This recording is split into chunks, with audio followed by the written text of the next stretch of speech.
Today, it's the NAPA 500 for the Winston Cup Series, live from the Atlanta Motor Speedway in Georgia. Once again, the Winston Cup Series has come to Atlanta, poised to crown a champion. Jeff Gordon will be a story today, but not the only story. Starting next to pole sitter Dale Earnhardt Jr. is Mark Martin. He has 2 wins at this track, but his last 2 finishes here, 41st and 40th. Mark Martin hasn't won anywhere since Martinsville in April of last year. He's not going to make it back in the top 10 at points for the first time since 1988, but he would like to make it back to victory lane today. Let's go out to pit road, and here's Matt Yoakum. Bill, Dave Blaney would like to pull off a Jerry Nadeau, scores first career win here in this fall event in Atlanta. He led 70 laps back in the spring, but you failed to win the race. No place owes you one, but you have a head start here because of March? Well, I think so. I think we had a great car in the spring, and I think we just kind of built on that this weekend. Qualified good, ran good yesterday, so I think if we could just be mistake-free here today, we'll be in the hunt for it. Blaney hopes to be the 5th driver this year to score his first career win. To Marty Snyder. Well, fresh off his first non-restrictor plate top 10 of the season, second at Homestead, Michael Waltrip. I like the confidence I see in you lately. You started the year with a win. Can you finish it that way? That'd be great. We always run real well here at Atlanta. I took the lead a couple years ago in that 7 car and just led the first 50 or 60 laps. I like this track. NAPA Auto Parts is sponsoring the race, and of course they're sponsoring my little Chevy, so we're pretty optimistic that we can have a great day. Slugger and all the boys have done a great job. Say hello to Steve Park back at home and my mom, and tell everybody see them tonight. And he starts 5th, and they are fast, Dave. In NASCAR racing, Dale Earnhardt was known as the man. Kevin Harvick was known as the kid. But here on March 11th, he became a man, you could say, because he won a Winston Cup stock car race in Dale Earnhardt's race car. Kevin, how big was that? Well, I mean, that was huge under the circumstances. Obviously, everything that everybody at RCR was going through, and even the whole sport. I mean, that was pretty big for all of us. And that was my first Winston Cup win, which is something I can only do once. So we're going to hopefully do the same thing with this GM Goodwrench car today. We're starting a little bit further back, but it's always more fun to pass cars than it is to stay out front. Well, and then that will make him very happy. That's his new nickname, Happy Harvick. He starts 38th, Bill. Thank you, Dave, and thank you to all of you. It's been a pleasure working my summer job right here on the wagon, and we've still got 1 more week to go. But right now, the race to the championship is squarely in the spotlight. And here to call it for you, 3 men who also have the responsibility of keeping the champagne on ice, whatever's left. Alan Bestwick, Benny Parsons, and Wally Dallenbach. Well, I'm sure they have plenty of it for what would be a championship celebration this afternoon here, Bill. First, let's talk about the race itself. Kevin Harvick edging out Jeff Gordon here in March was just the capper on what was a really exciting race. We're going to see more of that today. You know, I watched that race, the spring race this week, and it was a terrific race. 5 or 6 cars battling for the lead, and I don't see any reason why we won't see the same thing today, because this racetrack lends itself to great racing. You don't have to worry about getting down that bottom groove in the corners, because if you want to pass some guy, just simply go high. You can run 2, 3 wide in the corners here. After last week's race down in Homestead, in which Dodges claimed 4 of the top finishing spots, 4 of the top 6 finishing spots, NASCAR took something away from the Dodges and gave something to the Fords. What happened, and how's that going to affect today's race? You're right, Alan. First of all, earlier this year, NASCAR gave 2.5-inch more kick out for the Dodges on their nose. What that meant was more downforce. The car was better in traffic. They took 1 inch of that away. They also gave the Fords a 1/2 inch on their nose, but I think a lot of those Ford teams were cheating more than that, so I don't think that's going to make much of a difference for the Fords. I think it will hurt the Dodges a little bit in traffic. So we've got a lot of things to keep track of today. We've got the championship. How will the rule change affect things? What's going to happen on pit road? The opening ceremony is next from Atlanta.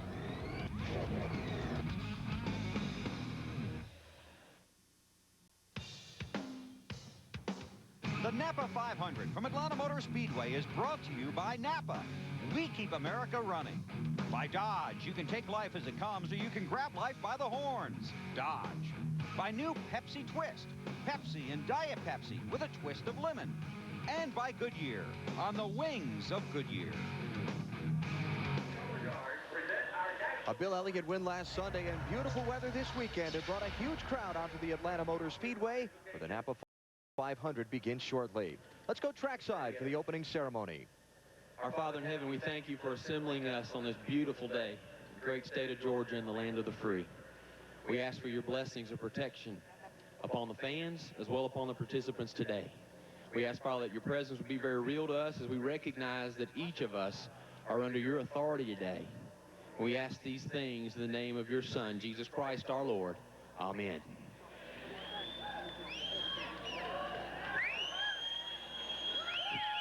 And now please welcome Columbia recording artist Montgomery Gentry for the singing of our national anthem.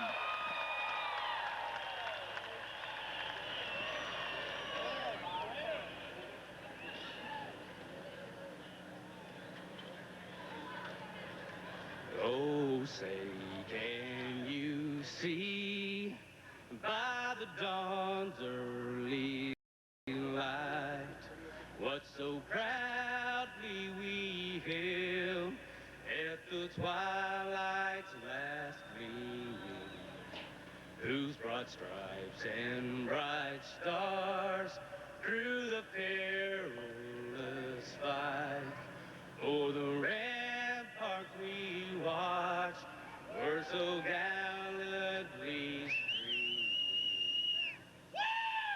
In the rocket's red glare, the bombs bursting in air gave proof through the night that our flag was still there.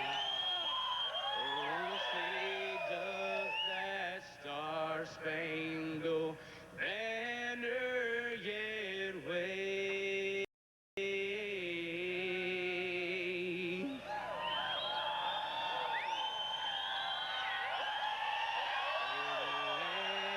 Land of the free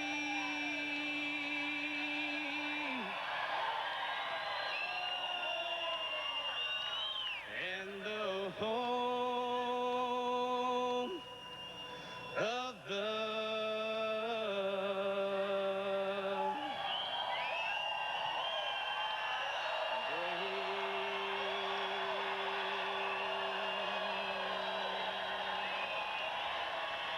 Montgomery Gentry, ladies and gentlemen, Montgomery Gentry with our national anthem.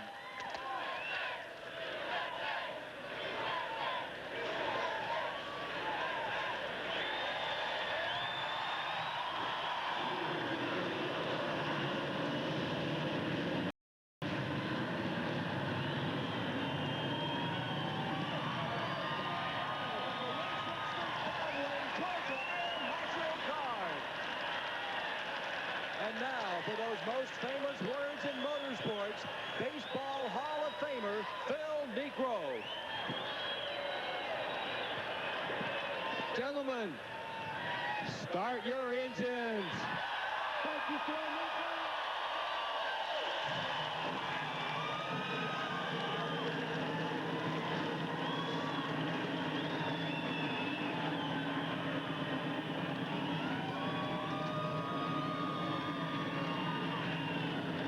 500 miles of racing at the circuit's fastest track begin in a moment. The starting lineup for the NAPA 500 is next. 96,000 on hand on a beautiful Georgia day to see the NAPA 500 at the Atlanta Motor Speedway. Cars starting to roll from the Speedway, and let's give you a tour around what is now the circuit's fastest track. It's Thunder Motion with BP, powered by EA Sports NASCAR Thunder 2002. Very, very fast speedway here at the Atlanta Motor Speedway. Coming off turn 4 to start our run. The would-be 2001 champion, Jeff Gordon, right in front. Down in turn 1, you want to keep the car on the bottom of the racetrack.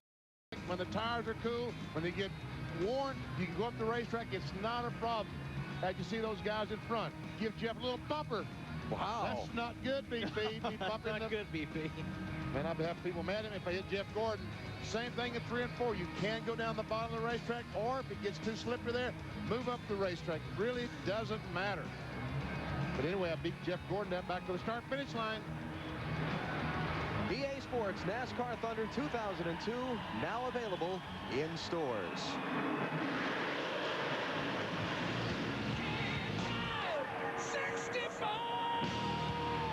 Budweiser Budweiser, the official beer of NASCAR, is the proud sponsor of the Bud Pole Award given to the fastest qualifier at each NASCAR Winston Cup race, Dale Earnhardt Jr. Second time this season he's the Bud Pole Award winner. 18 drivers now qualified for next February's Bud Shootout at Daytona. Since 1979, Anheuser-Busch has awarded more than $7 million as the title sponsor of NASCAR's Pole Award program. And now the Walmart starting grid for today's NAPA 500. Earnhardt Jr. looking for his 4th win of the season on the front row with Mark Martin, winless in 60 races. Dave Blaney in row 2 with Ward Burton. Blaney's best ever Winston Cup qualifying. Ward finished 3rd here last November. Qualifying on the inside of the 3rd row is Michael Waltrip, his best Atlanta start ever, and Bill Elliott, last week's winner, on the outside.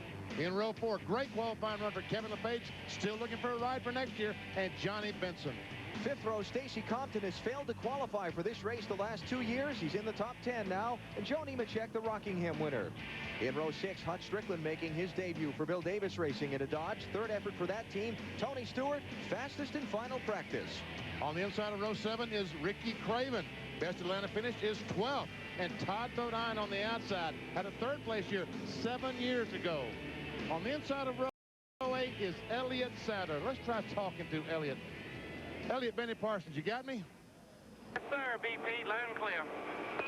When I walked through the garage here this morning, your guys said your car was very, very good. You got a heck of a chance to win. I think we do. We made a couple changes right there at the end of happy hour. Made this Motorcraft Ford Taurus really comfortable. Man, it's a beautiful day here in Atlanta. The old B-1 bomber just flew across, got everybody fired up, so looking forward to a good day. But, Elliott, if you win, you know you won't be able to go deer hunting tomorrow, so think about that.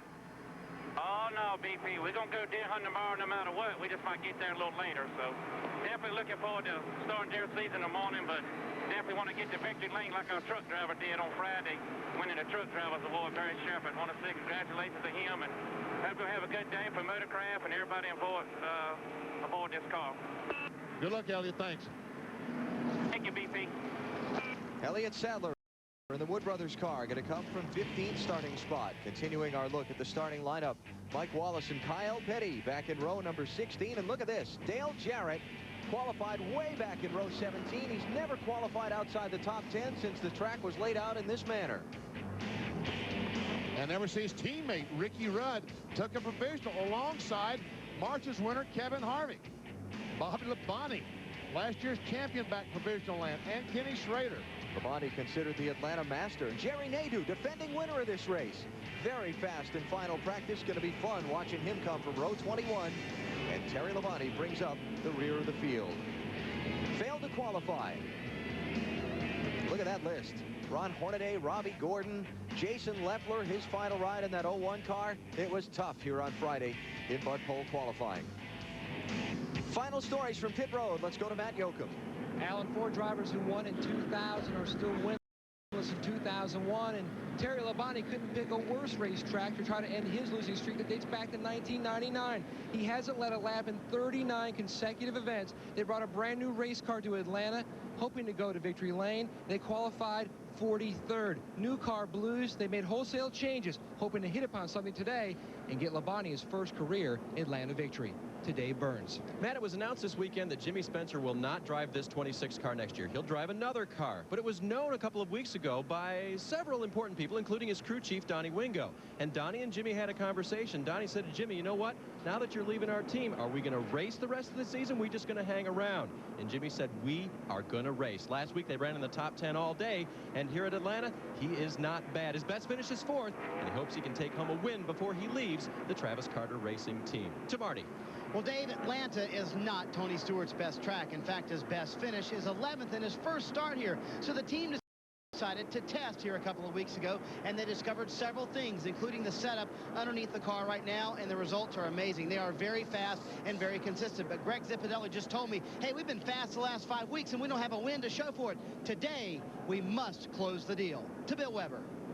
Marty, in our interview with Jeff Gordon on Friday, in which we ran in the pre-race show, he told us that he thinks fans might have gotten the wrong idea how hard their team was trying after their performance at Rockingham. It's not that they were trying hard. It's that they might have been trying too hard. He didn't want people to think they were protecting their points. Instead, they put that car on the ragged edge to try and get it into victory lane. Unfortunately for them, it didn't work out. Then they had some bad luck and a bad call last week at Homestead. But today, Gordon and this entire team has come here with one mission in mind: to win the race and then take home the championship. A moment ago, car owner Rick Hendrick jumped on the radio and said, "I'm proud of everyone on this team, Jeff and everyone else." Jeff was next on the radio, thanked his car owner and his crew, and then crew chief Robbie Loomis also thanked Rick Hendrick for the opportunity to pull off what they're hoping to pull off here today. We'll be back to the Atlanta Motor Speedway after these messages. Facts and figures on the day. Going to take 325 laps around this 1.54-mile oval to make up the distance. And racing for over $4 million. Wow. Pit window, 55 to 65 laps. That's a little shy of 100 miles here. And we will see the cars run all over the racetrack, because there's going to be quite a drop-off between the first few laps on these tires and lap 50 or 60. You'll slow down considerably. And another thing that's really tricky here, VP, is this place is really tough when you're starting out with low pressures, because you're going so fast around here. The car has a lot of wiggle at these speeds until you get the tires up to the pressure. So the first few laps are pretty anxious. Until you get some heat build up in these tires, the cars are really nervous. Jeff Gordon qualified back in 24th spot. He's in the middle of the traffic. He's going to finish 32nd or better today to claim the title this afternoon. He needs to get through and make sure there's no early incident in front of him from back in the middle of the field. Walking through the garage here this morning, you asked the guys who's going to win. 25, Jerry Nadeau is the name that you heard most frequently, and he's starting way back near the end of the field. Dale Earnhardt Jr. and Mark Martin lead the field down for the start of the NAPA 500.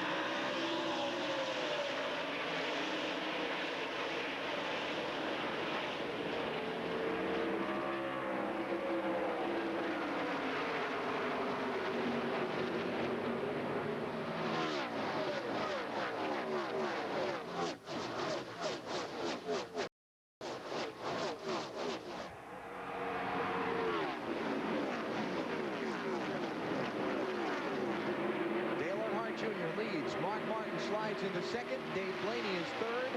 Ward Burton fourth. Here comes Tony Stewart outside of Michael Waltrip. Trying to pass on the outside after yesterday afternoon in happy hour. He only ran on the bottom. I said he's dedicated to the bottom. Obviously, that's not the case. Dave Blaney for second on Mark Martin. Got it. Blaney led 70 laps, looked like a potential winner here in March. Had a pit road problem, took him out of a chance to win. Earnhardt Jr. leads to lap 3.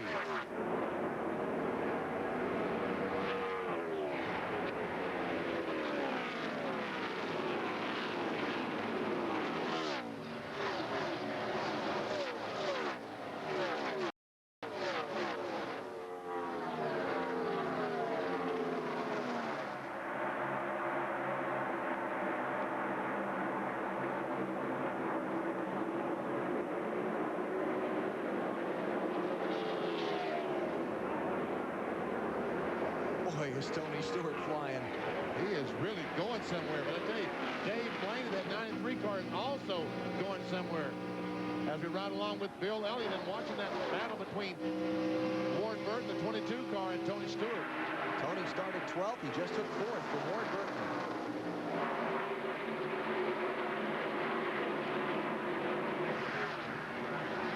Johnny Benson kind of up the hill there at the back end of that group. Looks like he lost a couple of spots in that exchange. Benson slipping back to 11th. He started 8th.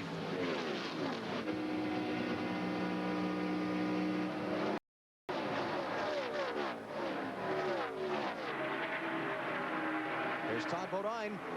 That light blue 66 car having a good run early. And here comes Blaney.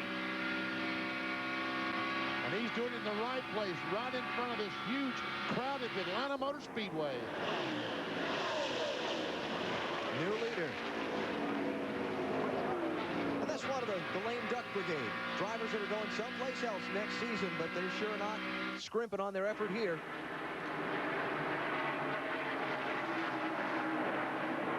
Where's Jeff Gordon at? 16th the last time by, moved up from his 24th starting position. And Junior loses another spot as Mark gets on the inside, takes a spot away. Dave, what is said about Mark Martin in his pit? Well, Mark may have lost a position or two at the start, but he just radioed into his crew chief, Jimmy Frenig, pretty dang good. So I think Mark's happy. And they made some changes on that car this morning. And you know, when they throw the green flag after changing springs and shocks, there's always that wonder what's going to happen. Bill Elliott in the 9 car. Moving up, 6th place. And Mark Martin, something happened to Mark off turn 4. He's slow.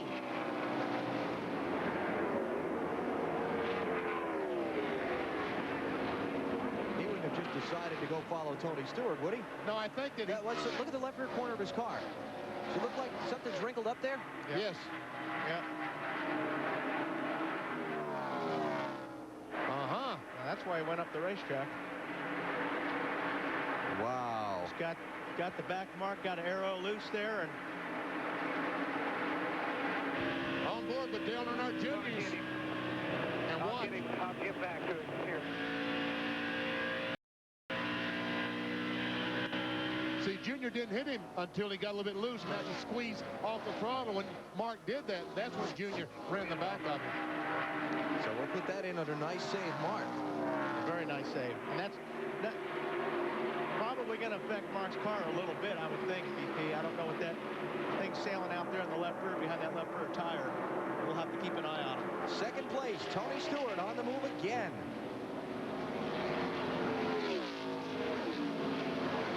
Started 12th.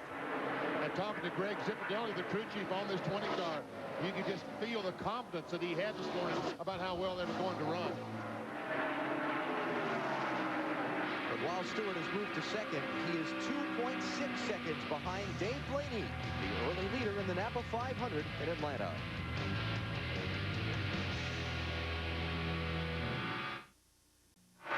Here's our Wendy's race menu. The final event of the NASCAR Winston Cup Series season is Friday, 12 noon Eastern Time, the New Hampshire 300, presented by Behind Enemy Lines.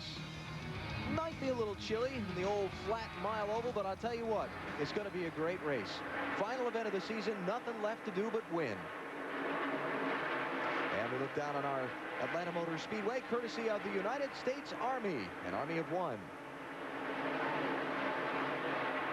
Dave Blaney is the leader. But in New Hampshire will be warm inside those race cars, just as it is right now. Hasn't been all that bad up there. It's been in the 40s and some in the 50s. Whoa! Carl Long's in trouble. Off of turn 2. On the backtrack. Caution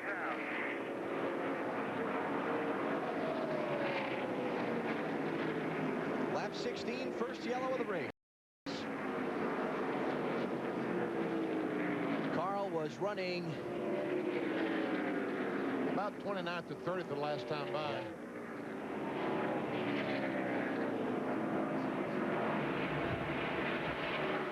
But there's a lot of damage to that Dodge, so it's going to be tough. Yes, it is. Third start of the season for Carl.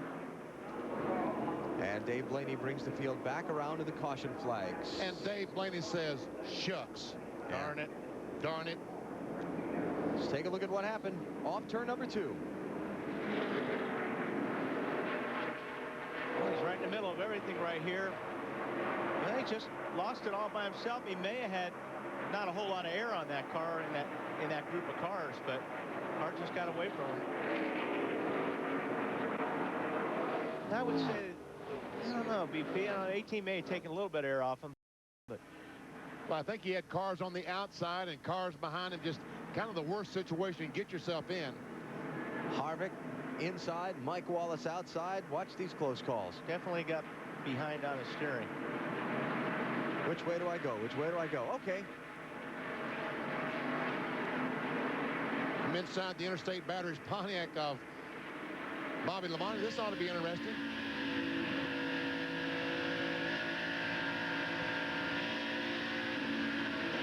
Wow. That is so close. The Goodrich Chevrolet of Kevin Harvick.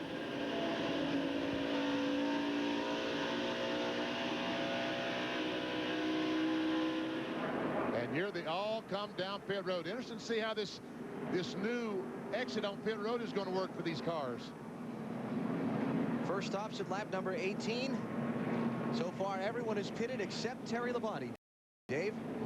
And Mark Martin decided to stay out. We'll check on that. He did say that the car was a little bit loose. Let's go to Bill Weber. In fact, the top 3 cars stayed out, but not Jeff Gordon. When the caution came out, it goes, woo!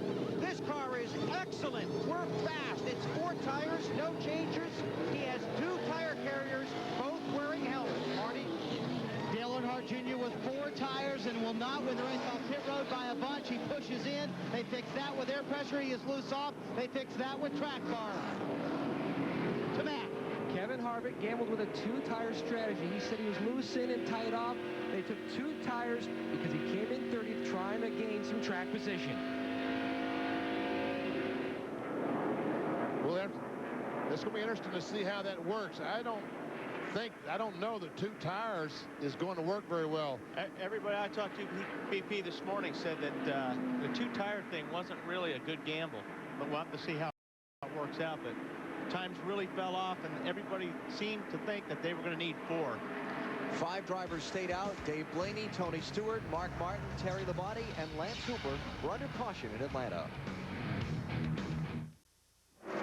Back at the Atlanta Motor Speedway, coverage of the NAPA 500 continues.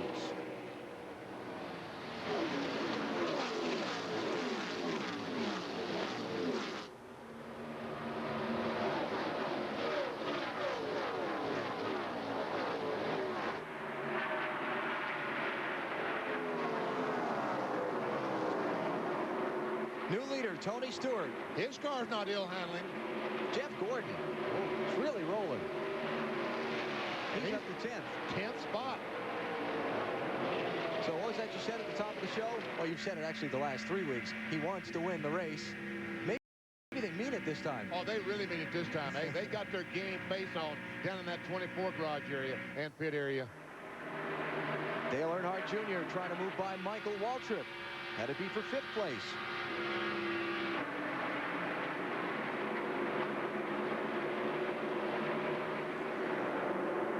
So it's Elliott 4th, Earnhardt Jr. 5th. Mark Martin's car couldn't have been damaged that badly. He's hanging right in there in 3rd and didn't stop for tires.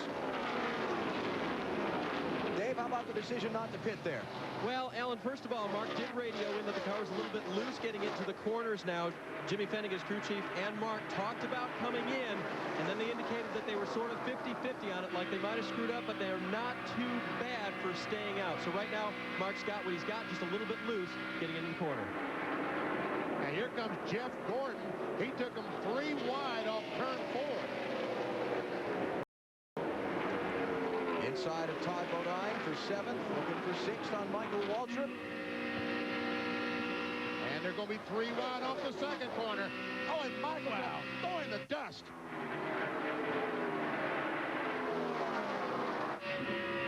Bill, those guys got to be happy in that 24 pit.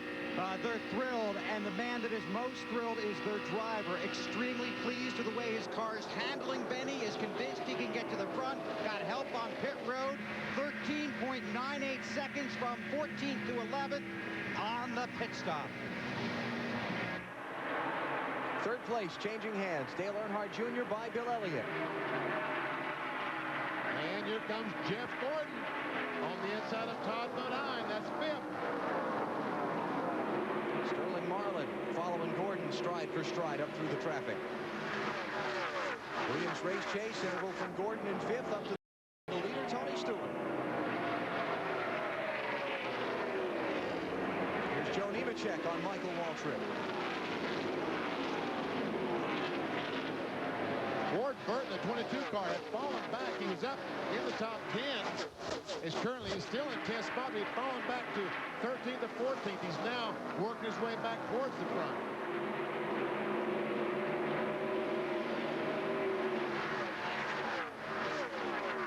Matt Kenseth, Billy Craven, Joe Nemechek there. Dale Jarrett in that group also. Boy, Mark has really slipped back there. Sterling Marlin working on a spot there. Here comes Dale Earnhardt Jr. on Blaney for 2nd. Remember, Blaney didn't not stop for tires under the caution. And about right now, he's saying, shucks. Him and Mark both. And Tony Stewart. This is 6th place. Sterling Marlin in the 40, Todd Bodine in the 66. Now Tony Stewart's turn to say, aw, shucks.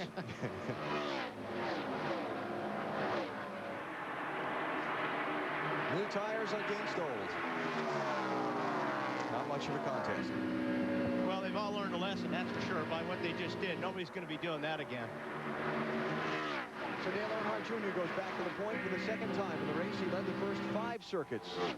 And now at lap 30, he's back out front.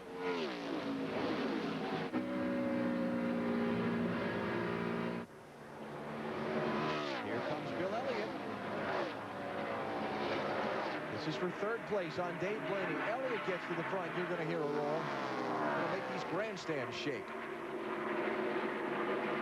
Bill Elliott, a native of Georgia, grew up a couple hours north of Atlanta. And he goes by Dave Blaney to get 3rd. Elliott, a 5-time winner here in Atlanta.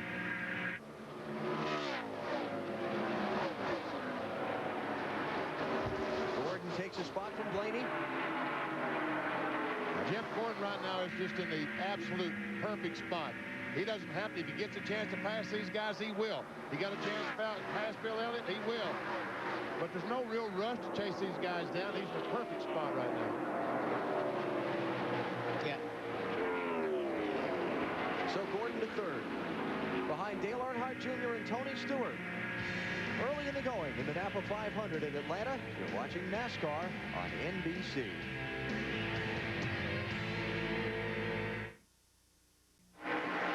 The NAPA 500 at the Atlanta Motor Speedway, second to last race of the NASCAR Winston Cup Series season for 2001. And looking down on this massive 1.5-mile track from the Budweiser.com airship. Brought to you by Budweiser, the official beer of NASCAR. This bug's for you, race fans. A battle for the 5th spot. Both these cars owned by Bill Davis. Ward Burton, the 22 car, trying to take it away from Blaney, and he will do it. So Dave Blaney not stopping under the caution flag, having older tires than these cars that are overtaking him, causing him to slip back. Well, someone used a comment last week going to a gunfight with a knife. Well, that's what Blaney's got right now. He's going to a gunfight with a knife, trying to keep these guys behind him. Marty, what about the Davis guys? What are they saying? Well, Dave Blaney was loose on the last run, and they decided not to come down pit road. As you mentioned, Benny, now he's starting to shove the nose in the middle, which means he's pushing, and now the loose condition is even worse off the corner. Dave said it's starting to get uncomfortable. You mentioned that Ward Burton, his teammate, who has now passed him, fell back a little bit. Ward was letting his tires come in. Now that they have come in, he's moving to the front. There's another guy moving to the front. And BP, that high line, especially in 1 and 2, looks like it's the fastest way around here, which usually down low is better. Jeff Gordon passed Tony Stewart for second during the commercial break a moment ago.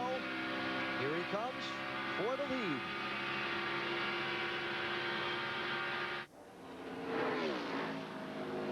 Ooh. Oh. I think Junior thought about using that high line, but wisely decided not to do that, and Jeff Gordon goes to the front. Just past 50 miles. And Gordon puts himself to the point. Now, what that means for the championship is that now he just needs to finish 31st or better to wrap up the title today, because he's got the 5 bonus points for leading.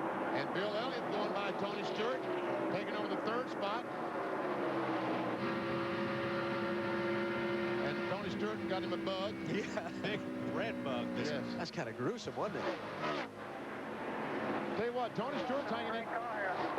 Tony Stewart is hanging in very, very well, having not pitted. Yeah, Tony probably at the front of this thing if he would have put 4 fresh tires on.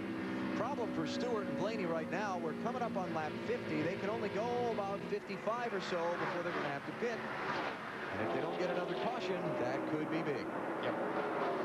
They will definitely go a lap plus down. Ricky Craven in the 32 cars on the move. Started 13th. He's just taken 6th from Ward Burton.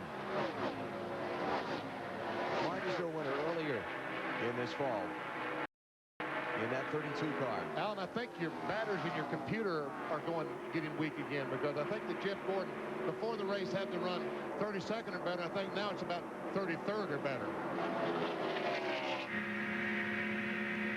I read it out of the press release, Benny. That's all I know. I didn't do the math on that one. I thought his computer was going down again. DJ, you know, he has started in the back, near the back, and has worked his way up to the 10th spot. Started 33rd. Wow, great run.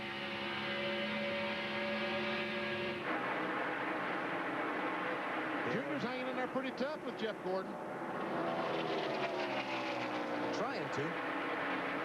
But the would-be champion is out in front of the NAPA 500. Fourth different driver to lead on the day.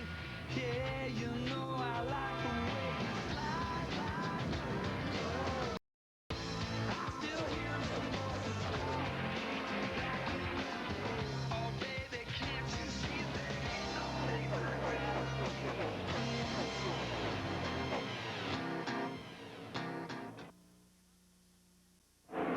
Log on now to NASCAR.com and check out the Conseco NASCAR Fantasy Challenge. Pick your own team of drivers and see how you match up against other fantasy teams. Log on today. You might just win a replica of the number 14 Conseco Winston Cup Pontiac. Coming up on 50 laps, complete in the NAPA 500. Jeff Gordon is the leader. Dale Earnhardt Jr. is second. Ricky Craven has just taken third from Bill Elliott. It looks like Tony Stewart is able to keep up with Elliott, and it looks to me like he's getting a little bit closer, even though he hasn't stopped and changed tires. All right, BP, let's straighten this out once and for all. It is 34th or better now that Gordon has led a lap. Thank you. Next time I'll do my own map and make sure it's right. Go ahead, Wally. I can see you bite your tongue on that one. Yeah, the big thing is Tony Stewart, as they run right now, has moved into the second spot. Yep, Ricky Rudd is running pretty deep in the field. He's 28th. Yep. The 28 car is 28. Tony Stewart, meanwhile, is 5th. But Tony's got some problems. That lap counter that just clicked over to 52, upper left of your screen, he and Dave Blaney and the other guys who did not stop are going to be coming to pit road under green very quickly. And then all they can do is hope that the other cars don't catch that caution flag. They've got to make a green flag pit stop as well.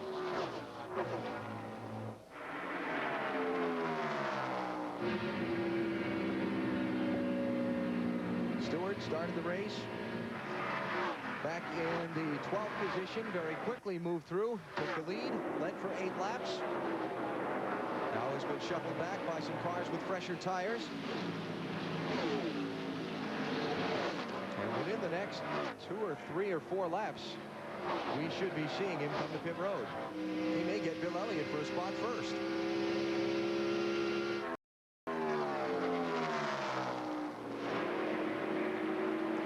This has been such a brutal track on Tony Stewart. Best finish here is 11th. Looking not quite. He's failed to finish the last 3 straight Atlanta races. And we're still very early today, but he's sure looking as good as he's looked. Here he comes. That's Lance Hooper in that 47. They're putting a lap down. That's an Andy Petrie Racing R&D car. Tony Stewart goes by Elliott and takes over the 4th spot.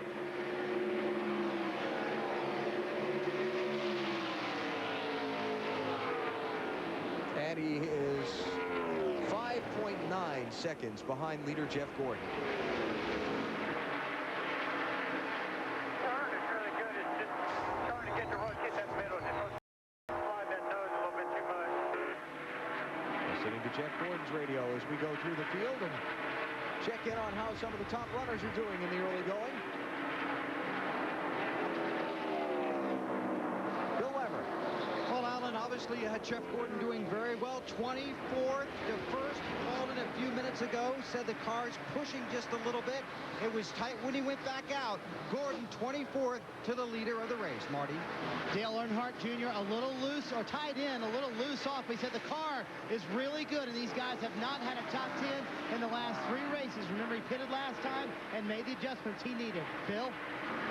Another outstanding start for Ricky Craven. Can he put together another finish? Mike Beam said it's 4 tires on a very good car. Ricky Craven running third. Marty? Tony Stewart will have to pit in about 4 laps at lap 60. That's the plan right now. The car is good. They plan no adjustments. They've had 3 top 10s in their last 4 races. Behind him is Bill Elliott, who's running very well, the Homestead winner is. He was asked by his crew, how's the car? He said, I'll get back to you in a few minutes. That was 10 minutes ago. The car's running really well. Dave? Marty, before the first round of pit stops, the car of Sterling Marlin was loose. They made a wedge adjustment. He has been all quiet since that time. Marty? Ward Burton started loose on this run. Now it's tightened up, and he is very happy with the chassis. They want to make one adjustment to make him better on this longer run. Behind him is teammate Dave Blaney. Or Dave? And Matt Kenseth in the 17 car was tight. They made an air pressure adjustment. They started 23rd. He has made his way up to the 8th position now. Marty? Oh, he started talking about Dave Blaney, then he got passed by Matt Kenseth. Go figure that. Dave really loose. He just radioed to the crew. The car is starting to feel uncomfortable. We need to make some big adjustments on this stop. Dave? Speaking of big adjustments, Marty, that was what they needed on the 2 car of Rusty Wallace.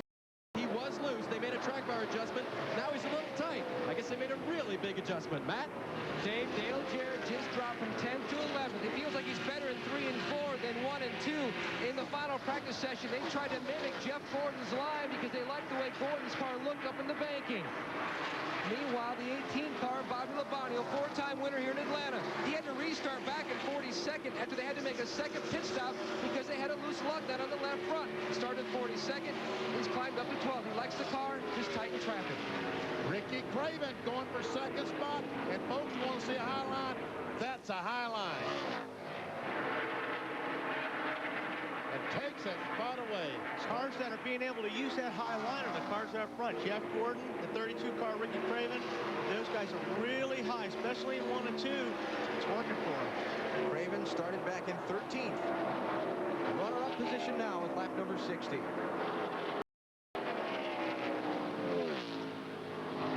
3.2 seconds behind Jeff Gordon, the leader, is where Ricky Craven runs now.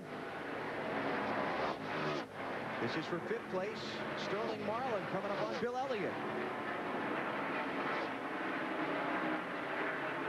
This chassis Sterling Marlin is using has never finished worse than 5th in any race that they've used it in. I think this is the car that they won the race in Charlottesville. That's correct. 40 car, talking about the 40 car, Sterling. And Mark Martin is on pit road, Dave.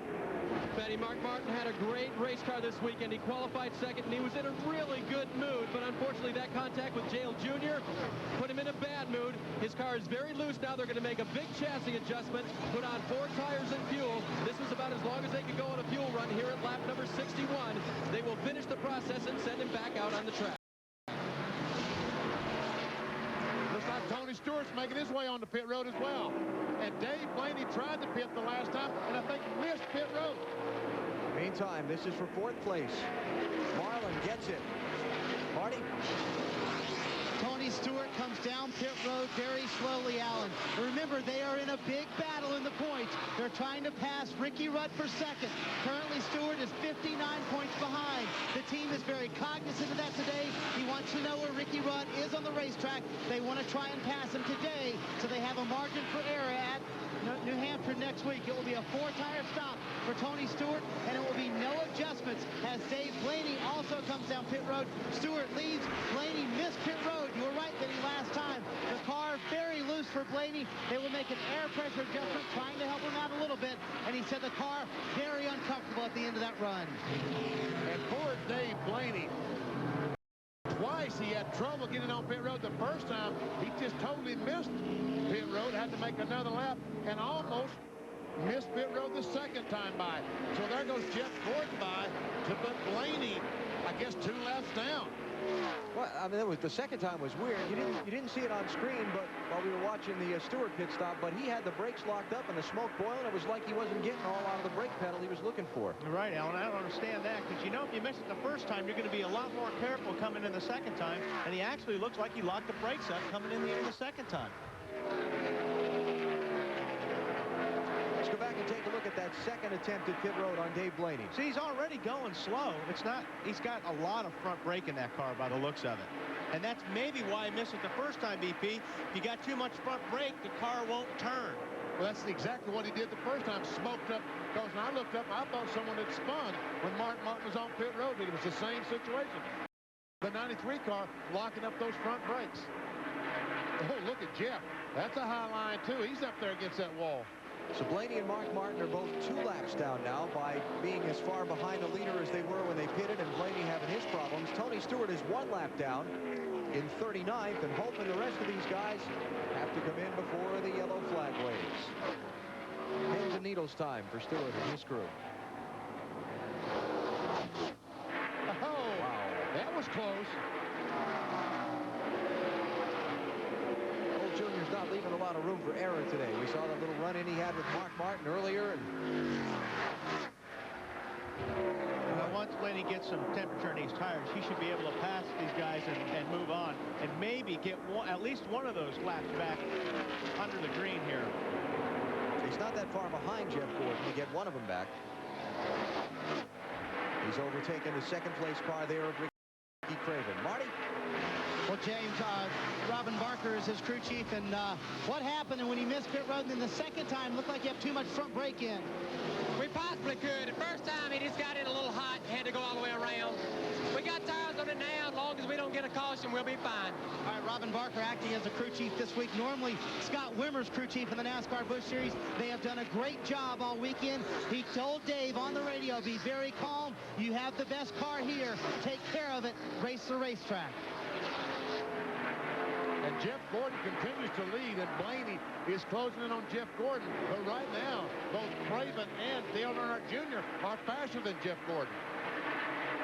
You see the gap, Gordon, Blaney, then Craven, the second-place car.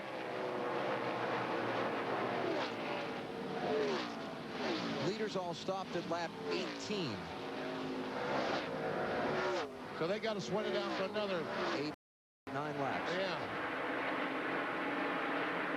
So Blaney gets one of his laps back from Jeff Gordon, but he's still back in 40th position right now. Gordon, Craven, Earnhardt Jr., Marlin, and Elliott, the leaders in the NAPA 500.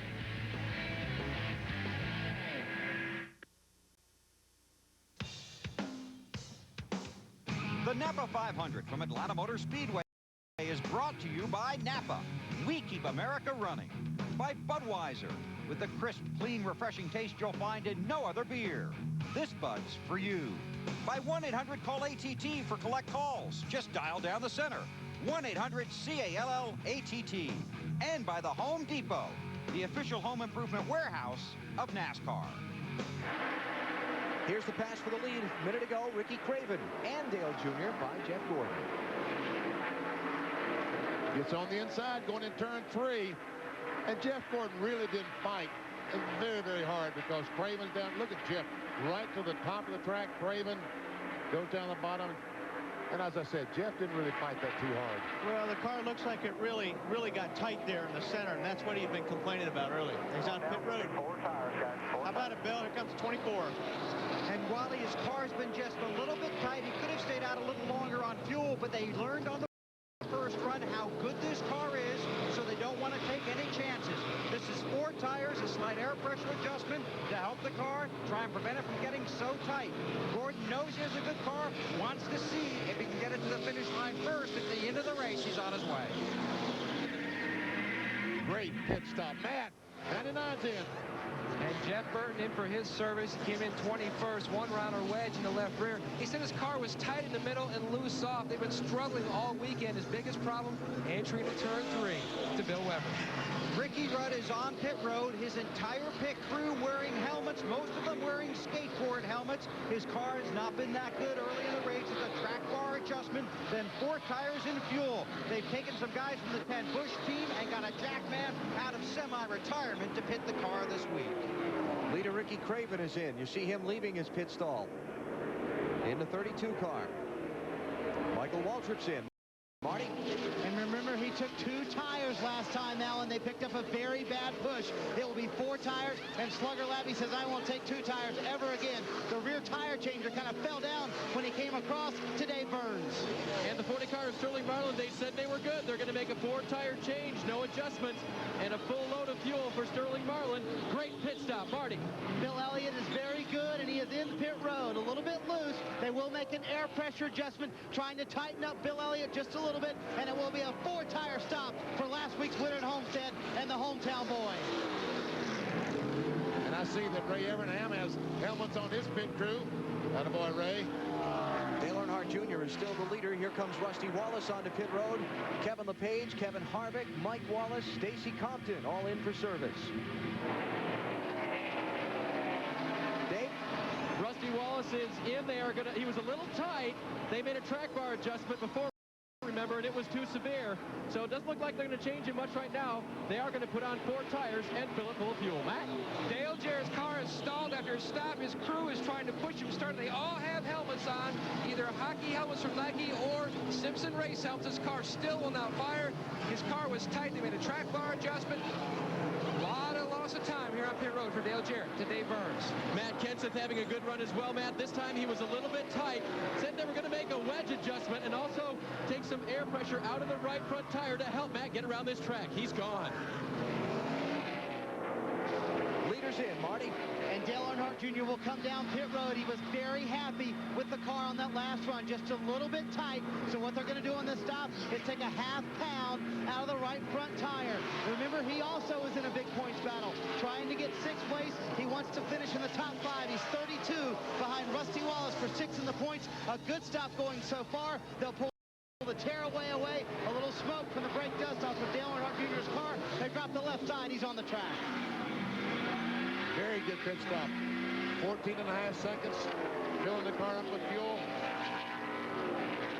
Kyle Petty's the leader, not yet made a pit stop. Looks like Buckshot Jones also has not yet stopped.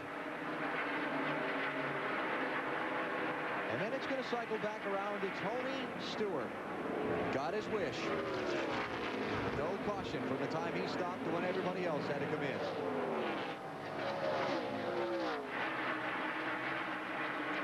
Well, the Grinch isn't going to like this.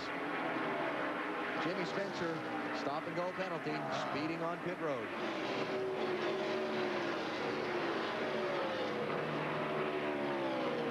Here comes Kyle Petty now off the track on the pit road. There's the Grinch on board Spencer's car.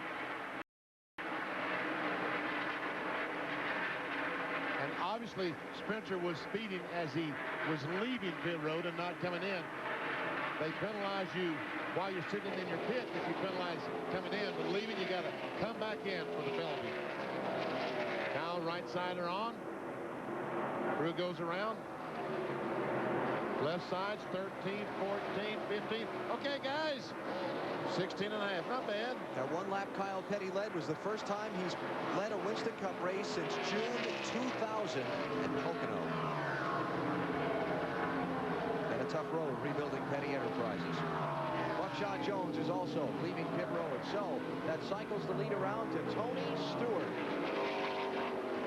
5 seconds ahead of Jeff Gordon, then Ricky Craven, Dale Earnhardt Jr., and Sterling Marlin. You'll have Bill Elliott 6th, Bobby Labonte 7th, Matt Kenseth 8th, Dave Blaney 9th, and Ward Burton 10th. So things working out there for Blaney, too.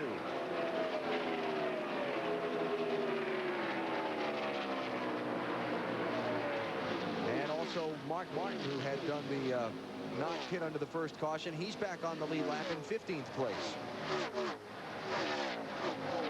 Marty. Well, Alan, so far things are working out for Dave Blaney, but he reported to his crew right after the pit stop they think they have a vibration. The vibration has not gone away, and they're pretty sure they left some lug nuts loose on one of the wheels. Also, look at his left front that they took off of the car. It is down to the cords right here, and that is usually a sign of running too much camber. Very aggressive camber setting. It makes your car fast, but it also wears out the left front tire. You're talking about on the outside of the left front, Marty? Was that the outside or inside? Benny, it is both the outside and the inside. There's a little bit on the outside, back over here in the back, but this would be the outside of the tire. There's a little bit on the inside as well. Well, that's not camber. That if it's wearing out outside and inside, that's just dragging that tire across the racetrack, and that's a problem we're going to see today. Yeah, that normally we thought we'd see a lot of wear on the inside because of the camber. Like Benny said, a lot of guys want a camber left front that helps turn the car. It gives more grip in the front, but it also wears the tires out bad, just like what you've seen. Blaney running at 11th, chasing Rusty Wallace here for 10th. Tony Stewart is the leader. Second time today he's been out in front of the NAPA 500. We're back to Atlanta in a minute. It's the NAPA 500, second to last race of the NASCAR Winston Cup Series season, and we are at lap 92 of 325. Tony Stewart is the leader. Here's our Coca-Cola Racing family update. Pretty good day for the gang so far. Bobby Labonte, what a move up through the field he's made. Into the top 10. Dale Jarrett started in the back. Jeff Burton started in the back. Kyle Petty led briefly there in the exchange of green flag pit stops. Second, third, and fourth. Gordon, Craven, Dale Earnhardt Jr. And they have fresher tires on than does Tony Stewart, so I would think that they'll be able to run him down. Ooh, Craven almost got the wall there. Last time by, they were a second and a half. This time, they're only 1 second behind the leader, Tony Stewart. Really closing the gap fast on Stewart. Second half of this 2001 season for Ricky Craven's team has been terrific. A great improvement from what happened for them in the first half of the season. How come things got so much better in the late going, Ricky? The second half, we've been able to finish the job. And in a lot of cases, the first half, we would run very fast for the Tide Ford, run top 5, top 10, but have something happen. And that was okay. I mean, it was painful at the time, but it was okay because the hardest part of this business is finding speed. And if you've got speed, then the rest of it will come if you're patient and you've got, good quality people, which we do. We just, this is a great group to race with. Check this out. Mike Wallace is going to be in a sandwich in just a second. I thought Craven was going by on the outside. Jeff Gordon may be the guy in the sandwich. Who's that down the bottom? Lance Hooper in the 47. So Gordon loses second to Ricky Craven. He's about to lose third to Junior. Mike Wallace is in 27th place. He's the first car 1 lap down. Bill, how about more on Ricky Craven? Well, Alan, just to update his pit stop when he was in last time, the car's running very well. It was 4 tires and no fuel.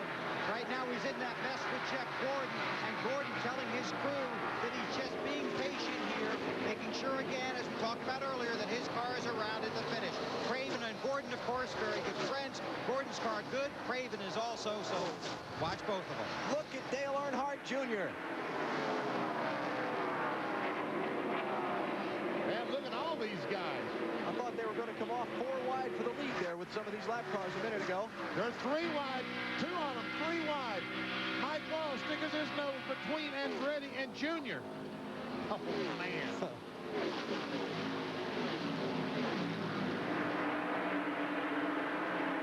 Whoa, John Andretti. When Craven snuck up behind him, a little arrow loose. Looks like Ricky might have chosen the wrong line as Junior goes by for the second spot. Looking down on this great action from our U.S. Army Skycam, courtesy of the United States Army, an Army of 1. Dale Jr. to second. Ricky Craven squeezing Jeff Gordon in behind the yellow car. That's Hermie Sadler going a lap down. Yeah, Jeff, like you said, he's been real smart, real safe right now. He's not going to force the issue. Stacy Compton there in the 92, the yellow and white car. Talked to those guys this morning. They were very, very happy with their race car. Thought they might have a chance to win today. Right now, trying to struggle to stay in the lead lap. Yep, he's just become the first car 1 lap down. He's in 25th place. There goes Mark a lap down. Dave, ever since he got that fender wrinkled up early, it's just not been the same race car. Gone downhill from there, Alan. Remember, they stopped on lap 61. The car was very loose, and they made a wedge adjustment and changed 4 tires, but he's still loose. I just checked with Jack Roush, team owner, and he's still loose.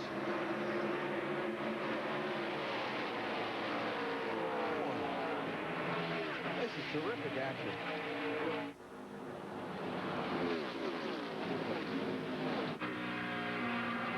Stewart going to bust out down low. Trying to get around the Bobby Hamilton. Oh, contact! The leader's into the side of him. At 190 miles an hour. That got his attention, didn't it? Got mine. Got Alan's attention. Oh, Junior, that was a room down there. He made room on the inside of Mike Wallace. By the way, that put Bobby Hamilton a lap down. He's back in 24th place. Marty, how about our leader? Well, Stewart just came on the radio. He said, we got hit really hard on the right side. I don't know what happened there or why it happened. The spotter looked at the car. He said, it's clean. You have no tire rub. Forget about it. Well, as long as it was tire to tire, he'll be okay. But if he bent that right front fender in, then that's going to be an issue. Would that have shown up already, though? The handling, wouldn't that have shown up in his lap times just already? If he bent it? Probably going to show up more when he's got more laps on the tires. It's bent. Yeah. Definitely bent.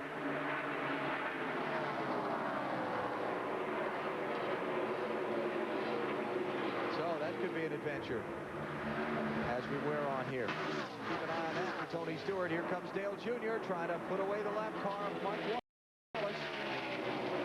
And Mike in that 12 car desperately trying to stay in front of these guys. See, Junior's running high in 1 and 2, and on the bottom in 3 and 4.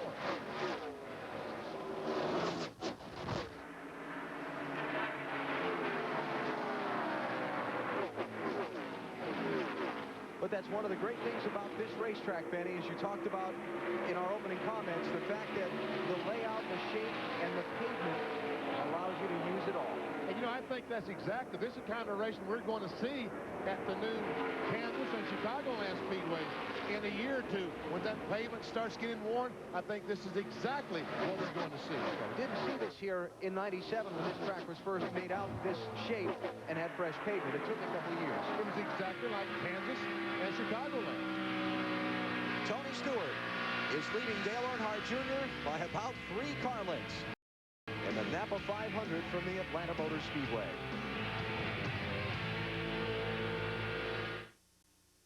Back in Atlanta, we're under caution in the NAPA 500 for the second time after a blown engine in Lance Hooper's car. Dale Earnhardt Jr. took the lead from Tony Stewart just before the yellow flag, and now he brings the field onto pit road. Dave Burns. Sterling Marlin comes in now. His crew not wearing helmets today. A little bit loose on the 40 car for Sterling. They will make a track bar adjustment, fill and full of fuel, and 4 tires. Bill?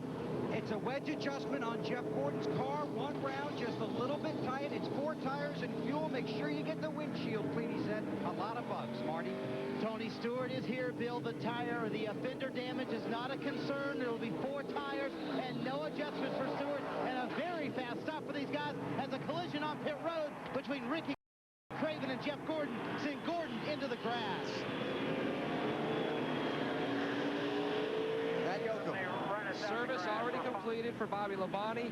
No chassis adjustments. They just went down on air pressure in all 4 tires. He said this set of tires felt a little more loose than the last set. Bobby's been terrific in this race so far. And that 18 car started back in 39th spot. He's in the top 10. He has a very, very good race car. And, you know, every time Jeff Gordon looks like is running well, he has a collision on pit road. Yep. Did he do any damage to the fenders? That's a very good question. I don't think so. I think he hit him far enough back where I don't think he got the front fender.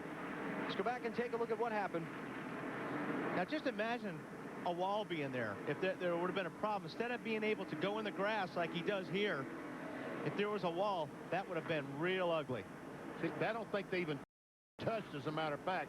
But you're right. Last week at Miami Homestead, he couldn't have dodged that on the grass. They would have certainly collided. And this is the same situation that happened last week with 3 cars coming out of the pits, except they had no place to go. They made contact, and it shot Ward Burton's back to the left. Right. This time, they all had room to move to the right. So a close call for the would-be champion on the pit lane. He's running 4th now, under caution, on the NAPA 500 at Atlanta. Just back underway in the NAPA 500 at Atlanta. Dale Earnhardt Jr. has won the race off pit road. He leads Tony Stewart, Ricky Craven, Jeff Gordon, and Sterling Marlin. Let's mention that coming to that last yellow flag, Mike Wallace got a lap back. He's on the lead lap. But the 92 car of Stacy Compton did not. Battle for the lead. Junior does not want to give it up. Marty, what's Tony Ure and the guys in Dale Jr.'s pit saying? Well, they're very happy, Benny, and they nearly got into your wallet. 13-1 on that stop, which is an outstanding stop, and that's pretty close to getting some money from you. He was a little tight on that last run as Tony Stewart dives underneath him on the racetrack, trying to get the lead. A little tight on that last run. This set of tires should be just a little bit looser. Nobody wants to give. Tony Stewart, he said, every time I try to pass someone or someone tries to pass me, they always run side by side. Remember last week in Miami when he and Kevin Hart ran side by side like this for 3 or 4 laps. And Ricky Craven is real important in this situation right now, because if he moves up a little bit closer behind the next guy, he's either going to get him loose in the corner, or he'll help draft the guy back down the straightaway. Looks like Junior hung on. And here comes Craven, going to try the inside on Stewart. 2nd place.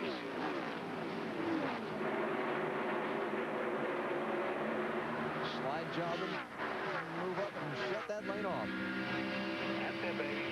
That looks pretty strong, BP. Guys, don't look behind you, but that green car back there, Bobby Labonte, he's flying. He really is fast. Look where he's going, right on the bottom of the racetrack, right down next to that white line. He's passed Sterling Marlin for 5th since the restart. And remember, Bobby took a provisional to get into the race. He started in 39th place. Since the racetrack was reshaped this way in the middle of the 1997 season, hasn't anybody been better here than Bobby Labonte. Jeff Gordon running in 4th. Bill, saw that close call on pit road. What are they saying?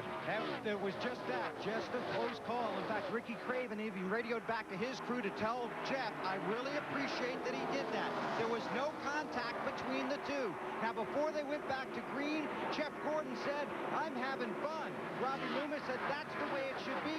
Funny because Craven radioed the exact same thing back to his crew. You can't have any more fun than this. So there's 2 guys out there with good cars. Craven chasing perhaps a 2nd win. Gordon looking for a win and a 4th championship. And it is. When you've got a good car, these guys have great cars. They're handling, they're running high, running low. It is a lot of fun. If you're not handling here, it's no fun. It's pretty fun to watch these guys with these good handling cars. Yes, it is. Here comes Bobby Labonte. Throws it right on the back bumper of Jeff Gordon. Jeff Gordon's having all kind of trouble trying to get by John Andretti. He had a hard time last week. Wasn't it at Homestead he had a hard time getting past the 43 car? Yeah, I remember that. Oh, trouble. One blowing up. Dave Blaney. That vibration he said he felt a while back might not have been loose lug nuts. All right, Stacy Compton trying getting a lap back. Jimmy Spencer, John Andretti, all back on the lead lap.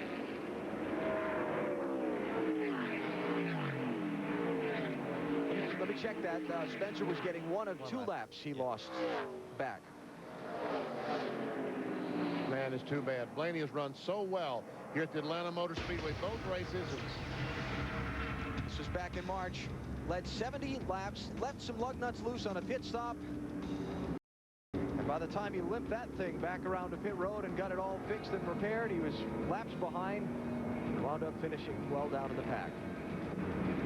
Then today, Blaney's out in front for 16 laps early in the race. That's not a good sign. Evidently, the car was running. Evidently, it's from the oil line off. Marty, what are they saying?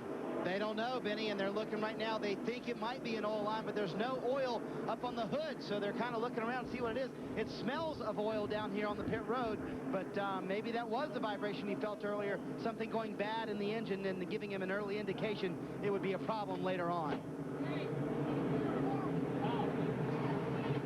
Well, they're sending the cleanup trucks out onto the track to cover oil, so he's put something down in that problem. We're under caution here in Atlanta. Coming to the green flag in the NAPA 500, Dale Earnhardt Jr. is the leader. The top 13 did not pit under this caution flag. The leaders marked with our race chase bubbles. The cars not so marked like Ricky Rudd. A lap down, trying to get one back from Dale Jr. And look at Ricky Rudd go. But here comes Junior back. He gets that great run off the second corner. Look at the cloud of dust as they run through all that oil dry. Oh, Jimmy. Spencer in that 26 car got down in the corner and started up the hill. And it seemed like Tony Stewart sensed that he was there and moved up to give him some room. First car in line that did pit is Todd Bodine. Let's talk about the fact that everybody pitted at one. Oh, Dale Jr., the leader. Slipping.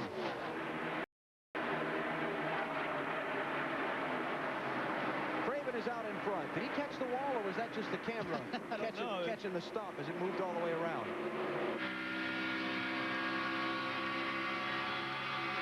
Sounds like he's still going okay.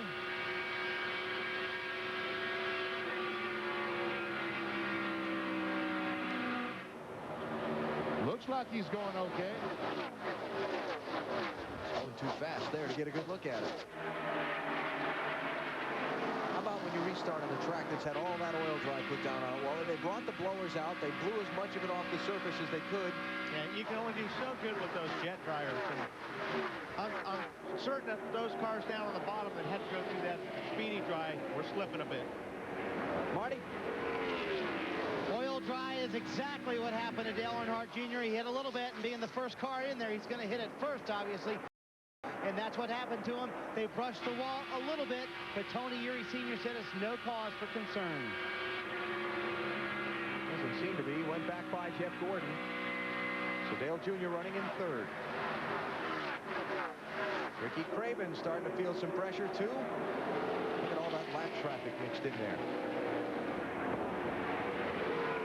Here's Tony Stewart going to bid for the lead on Ricky Craven.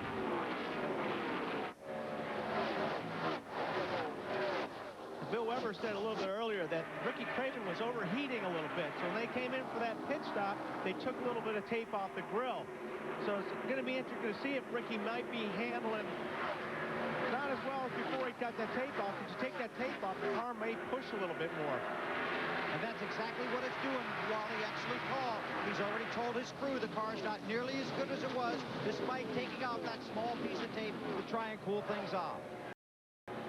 So he's got less downforce on the nose right now, but they needed to do that to get the air to the engine to cool it down. In front of, well, here we go for the lead. Junior has fought his way back. He's taken second away from Craven, and now he takes the lead away from Tony Stewart. Okay, his car's fine. In front of the leader, the 21 of Elliott Sadler is trying to stay on the lead lap. He's in 26th place. And that yellow car, the 77 of Robert Presley, is also tail end of the lead lap in 25th.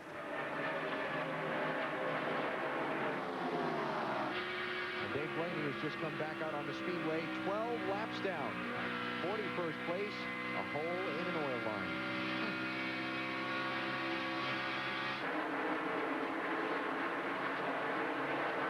Jeff Gordon, Bobby Labonte mixed in some lap cars. Here comes Rusty Wallace. He's fighting for 8th with Todd Bodine. Dave Burns? I'll tell you what's bugging Rusty Wallace right now, guys. There have been a whole lot of gnats down here this weekend. The warm temperatures have really brought out these little bugs. And Rusty's car right now has tear-offs, what they call, on the windshield to clean the windshield when he comes in. But crew chief Robin Pemberton tells me these little bugs are so plentiful out here, they're going through the tear-offs. So when they try to conserve tear-offs and spray to clean the window, the spray cleaner, the chemicals get underneath each tear-off and really make a mess. So right now, these guys are not only trying to contend with the fast speeds here, but the bugs because of the warm temperatures here at the Atlanta Motor Speedway. By the way, thanks for my John Howland, my bug model here. As we get a lead change, he's the DeWalt Motorsports manager. Well, hasn't changed yet, but they're racing hard for it. Here comes Mark Martin, another car that's trying to get a lap back. Mark, 27th place. Remember, he started on the front row.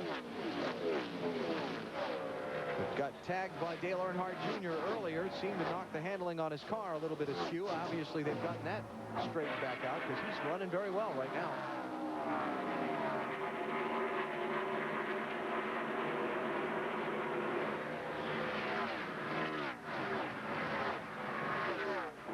I started to bring the discussion forward before about the decision not to pit under this caution for most of these front runners.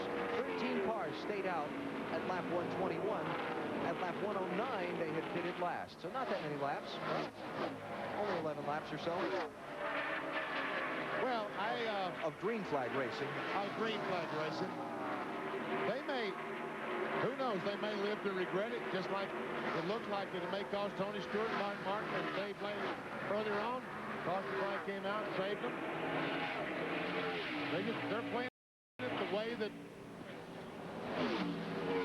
there's no set way to do this, and they're just playing it the way that they're playing the hand that's dealt to them and see what happens. Well, the cars are handling good enough. These guys are obviously all real happy with their chassis, so they feel like that they can run a long time and handle well. Why come in and stop? I mean, like you said, Alan, it's only 10 or 11 laps. So they may be safe with that. Plus, the other guys got to go through traffic. Remember earlier? I was going to say that. I was watching it. I said, well, let's see if Mark puts his nose on the rear bumper of Dale Earnhardt's car and see if it gets him loose. He got close.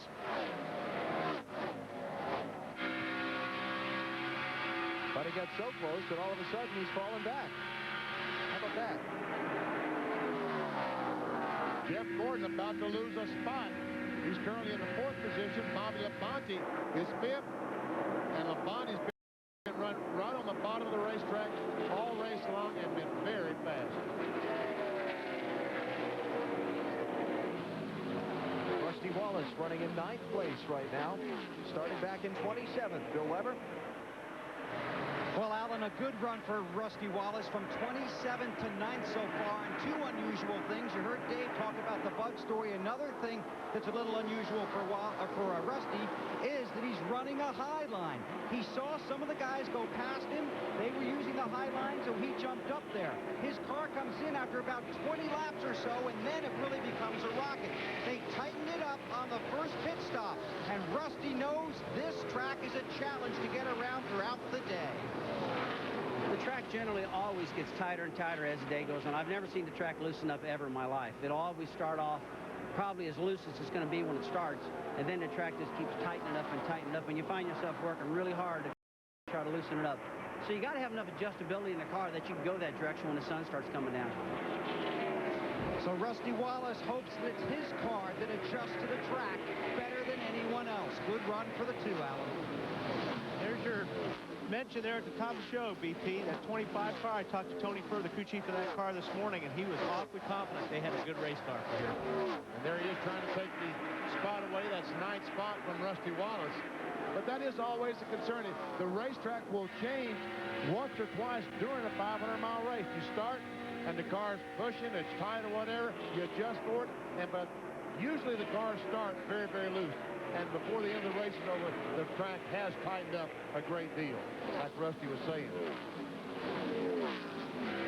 So Rusty trying to defend the 9th spot from Jerry Nadeau. Nadeau started back in 41st place in that 25 car.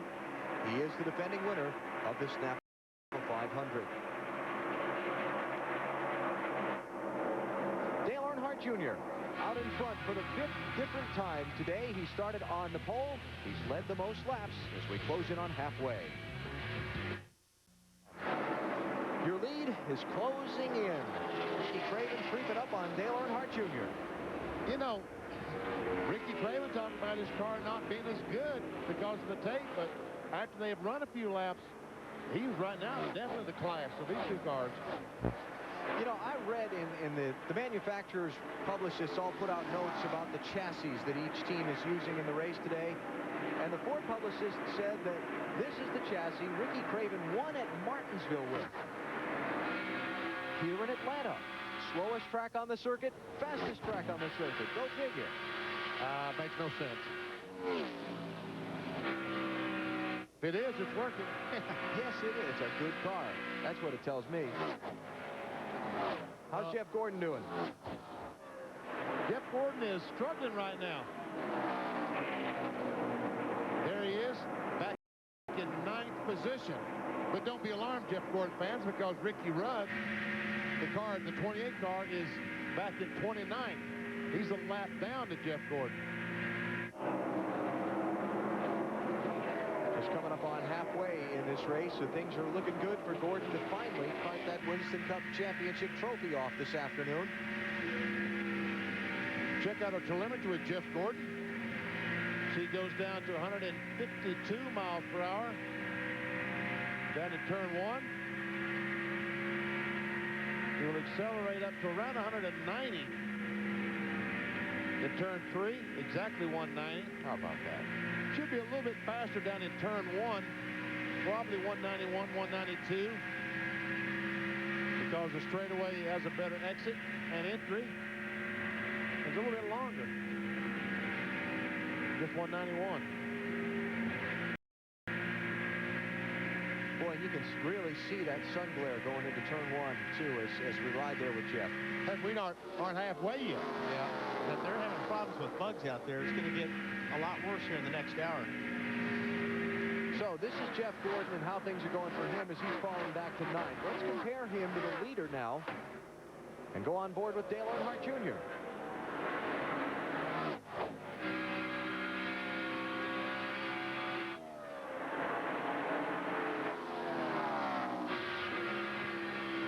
Wow. A lot of bugs. Check out our telemetry on board with Junior.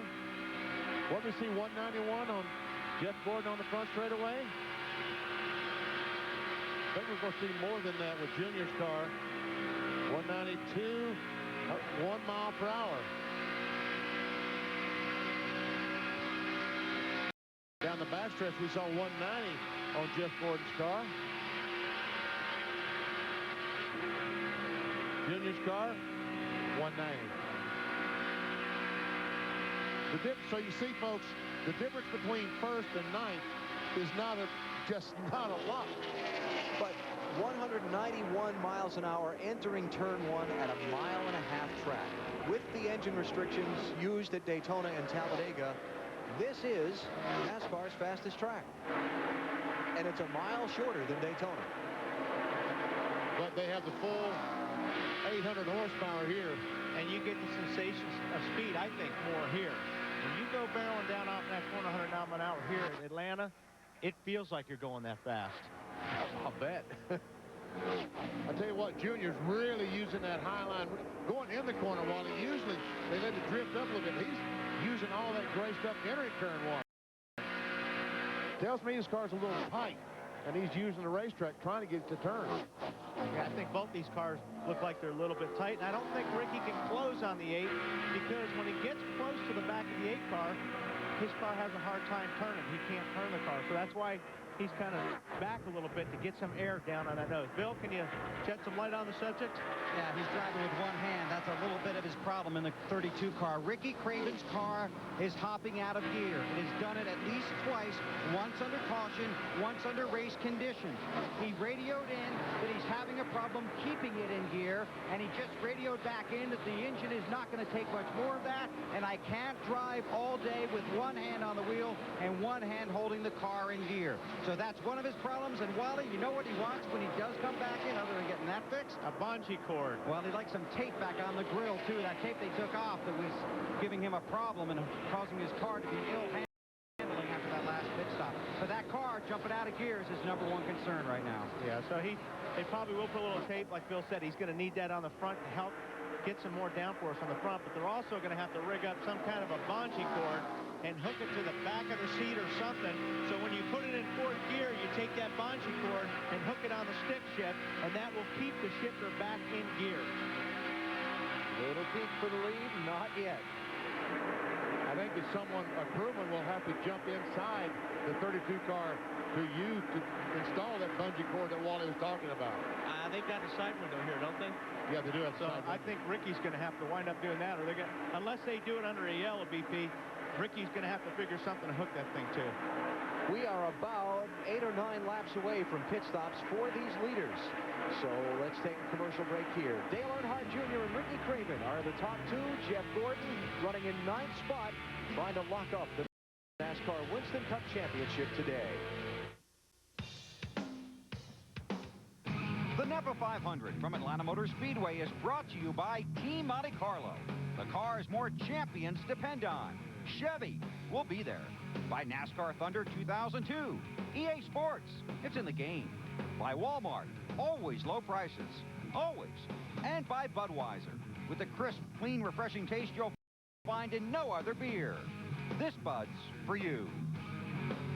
Just crossed the halfway point of the race, and we look down on the facility, courtesy of the United States Army. An Army of one. There are 212 ways to be a soldier. Find out more at GoArmy.com. When we went to break, Ricky Craven was up there right on the back bumper of Dale Earnhardt Jr. Well, he took his hand off that shifter and really tried to take the lead from Jr. And Wally saw it jump out of gear coming off turn 4. And you saw, now you can see he's back 2 1/3 seconds behind Dale Jr. Really driving with one hand. And you know, BP, those motors don't like you hitting 90, 500, 10,000 or whatever that thing hit. When you're in fourth gear and that thing jumps out of gear, ooh, that's ugly. Matt Kenseth had a close call just seconds ago. Matt's been running a really high line in turns 3 and 4. And he needed a higher one. Yeah, he needed, it wasn't a close call. It was a little damage, a little pancake to the wall. He goes in the corner like Junior's trying to use all the gray area. A little bit too high. Dave, what are they saying down there?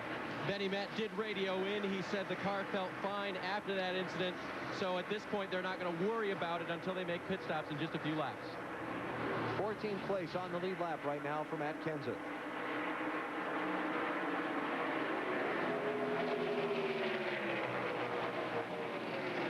I guess when you're that close to the wall, you're already that close. So if you go up and hit it, you're just scraping it. You're not really pounding it.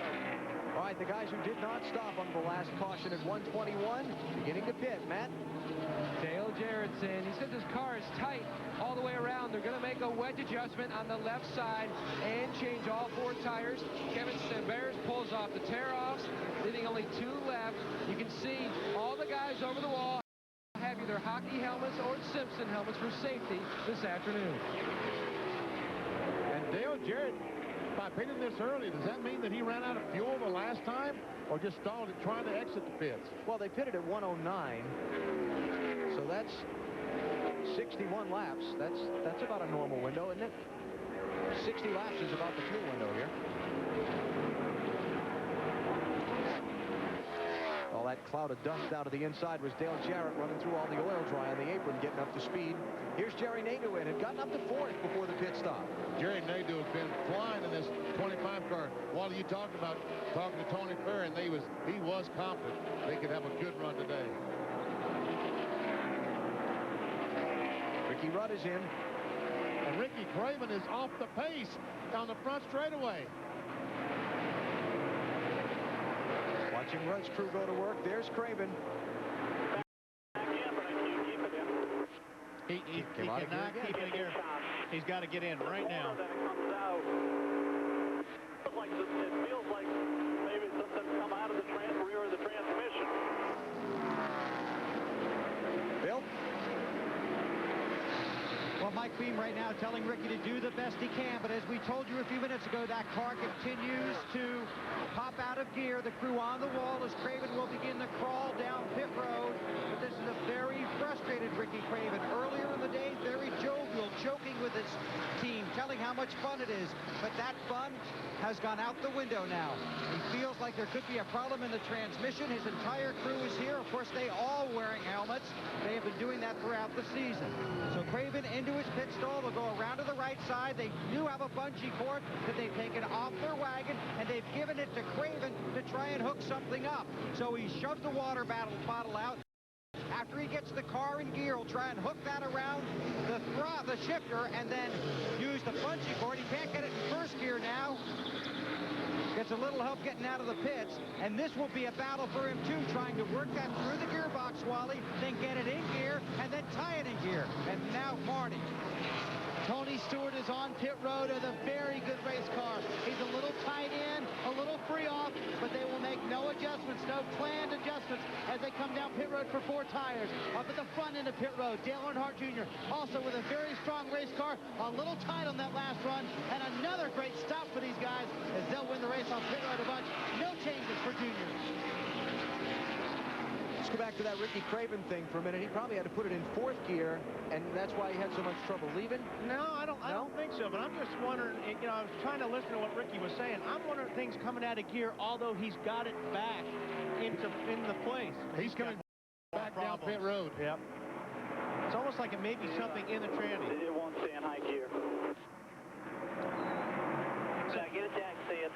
So obviously he's got the lever back, he's got the shifter back, and it's still popping out of gear by the sounds like. Sterling Marlin had taken over the lead. Now he's come to pit road, Dave.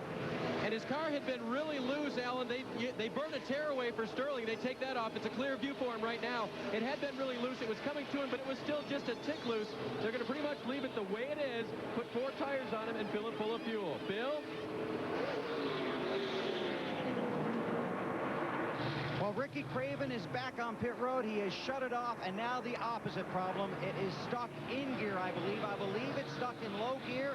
They talked about trying to get it out of there and just put it in high gear, Alan, as you suggested a few moments ago. But they're under the car. They have jack stands under there. Winston Cup official watching them very closely, but Craven has shut it off, sitting in the car, and they're working under there to try and either get it out of gear or at least get it into gear. Dave? Matt Kenseth is in now. They will make a wedge adjustment on the car. Matt was very, very quiet over this long run. It was a little bit tight. That right side damage, it looks like they're going to let it go for right now. They'll change the 4 tires, give him a clean windshield as well, and let's go to Marty. Bill Elliott on pit road, very tight for Bill. It's been tight all day long. They haven't been able to help the car very much. The team wearing dirt bike helmets that they picked up on Thursday, and a pretty good stop for these guys, Dave. Way tighter for Todd Bodine on that last run, and then they made a 4-tire change and a track bar adjustment, so he's pitting again now. That was lap 121. He pitted last time. Another adjustment for him this time as they try to make the 66 the most drivable, the fastest for Todd Bodine. Jeff Burton is the new leader as Ricky Craven still continues to sit. Just to back up on that, my thought was that he probably would have had a better time sticking it in high gear and tying the bungee while he was sitting still on pit road, and maybe when he was trying to lug away, he just had it in high gear. I used the bungee cord for 2 years. Really? Yes, hold the car in high gear. Well, and you shifted with it there? Shifted with it there? No, I didn't shift. You hook it on the seat, you shift. When you get to high gear, you reach for it and hook it on the gear shifter. Another thing, Alan, it'd be real hard to get out of these pits in 4th gear.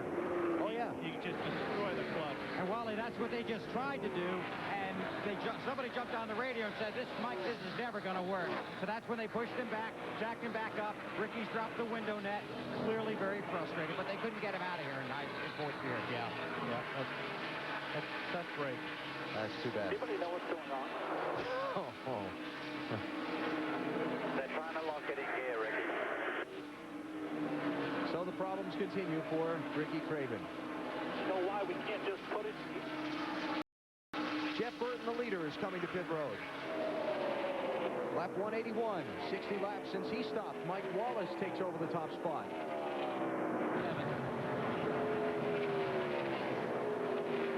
I'm here. Matt? The 99's in. They're already on the left side. No adjustments from 99. He was tight earlier, but the car started to come to him. Not everybody on this team has helmets on, but they're looking at using helmets for next year. They just didn't have enough time to R&D, find the right helmet to fit them properly with their radio headsets and etc.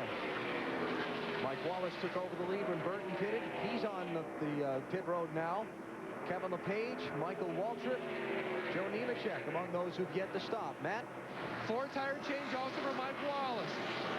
I talked to his crew chief, Peter Suspendo. They were tight earlier, and it's taken them pretty much all race to get to this point where now the car is pretty good, and he's down and away. Good pit stop. Did you see that fire in Jeff Burton's right front a while ago? Yeah. How much brake they're using trying to get these cars stopped at inner pit road? Here comes Mikey Waltrip. And we'll go to Marty Snyder to cover the Michael Waltrip stop. Remember, they came down pit road at lap 121 and lap 122. They were very loose on the run before this one. What they did before was they put spring rubbers in the right front and the left front. It made the car much better. Michael said it's just a little bit loose now, so they're going to add half a pound to the right front tire for Michael Waltrip. Fresh off that fine second-place run at Homestead, they pulled the tearaway away, which is very critical today because of all the bugs that are out here and a little bit of a slow start going for these guys and they get the left side tires on. Back to Dave Burns. Marty, Kevin LePage is having a good run. They come in this time. They're going to give him 4 tires. The last time I checked with Scott LePage's crew chief, he said the car was good. And so it doesn't look like they're going to make any major changes for Kevin right now. They will take a tear off the window as well for Kevin as they change 4 tires. Joe Nemechek is in. Chris Carrier, the crew chief, is off the box and wiping down the window for Joe to give him good vision. He got in the oil laid down by the one of the cars that blew a motor earlier, the 93 of Dave Blaney, and they came in for a lap 121 pit stop, but made no changes that time. Doesn't look like they made very many this time either. And so the lead cycles around to Dale Earnhardt Jr. But positions have exchanged on some of these pit stops as Jerry Nadeau has gotten out ahead of Tony Stewart. And he takes over second spot. On board with Dale Earnhardt Jr. as he goes down in turn 3 at the Atlanta Motor Speedway. 140 laps to go. Dale Earnhardt Jr. cycles through some pit stops and moves back into the number 1 spot. You see Jeff Gordon and Dale Jarrett. This is a battle for the 10th position.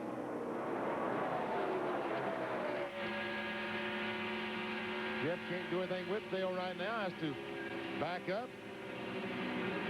Gordon led 31 laps earlier in the race from lap 41 to 71, but the handling just seems to be getting away. You know, is that not what has happened the last 2 races? At Rockingham and Miami, he ran pretty well at the beginning, but as the race progressed, he started falling back. Same thing is happening again today. This is for 7th spot here. Johnny Benson in the 10. Feeling some pressure from Todd Bodine in the 66. Been a pretty solid day for both Bodine and Benson. They've just kind of been at the backside of the top 10 or just outside of it. Mark Martin's on pit road. Dave. And right now, Alan reporting that he needs to get a little bit of help coming off the corner, so we'll see what kind of adjustment they make at this point. They're, of course, going to put fuel in the car, change 4 tires. Going to make an air pressure adjustment. It appears no wrenches going in the backs of these cars, so the chassis stays the same, and they adjust him with a little pressure in those tires. Great pit stop. 14.1 seconds. See, Jeff Green has been on pit road for quite a while in that 30 car. 5th place here. Ward Burton in the 22, going to move by Sterling Marlin. Ward started in 4th spot. Buckshot Jones is on and off pit road. That's a stop-and-go penalty. Too many men over the wall when he came in a lap earlier.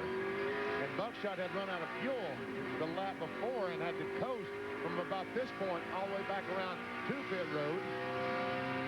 So probably got a bunch of guys over the wall to push the car in. And that's why they got the penalty, I assume. I know you wanted to go down there and help. I saw you taking your headset off. No, that was not me. Dale Earnhardt Jr. has led 6 different times today. 95 of the 196 laps that have been run, he has paced. Right now he's out in front by by 2.3 seconds over Jerry Nadeau. Nadeau on the first couple of laps after the pit stop was closing in on Earnhardt Jr. But as they've gotten 7-8 laps on the tires, now it's going back the other way. And Dave Blaney, after a great run to begin with, is taking his car to the garage area. And Bill Weber's probably back there with someone else, aren't you, Bill? In the garage with Ricky Craven. You had a great run going. Obviously, something happened to your shifter. Well, actually, we broke the transmission, and yeah, but what an effort by the Tide team. And you know, this team represents all of the working men and women in America, because they're the hardest working group I've ever been around. Next year is going to be a lot of fun. We still have a race left, I know, but you think about how much progress this team has made, and the Tide team is going to have a great time next year. You felt that going, huh, Ricky? Well, actually, I could get to Junior, and it would pop out of gear. And it's too bad, because as a racer, that's as much fun as you can have. I would love to have mixed it up with Junior at the end. It's just exactly what you live for as a racer. But we'll go home next week, have some turkey, and race at my favorite track. You're taking us all to your place for Thanksgiving, right? I'm going to take you as long as you don't call me Ricky Rudd. The rest of the world's invited.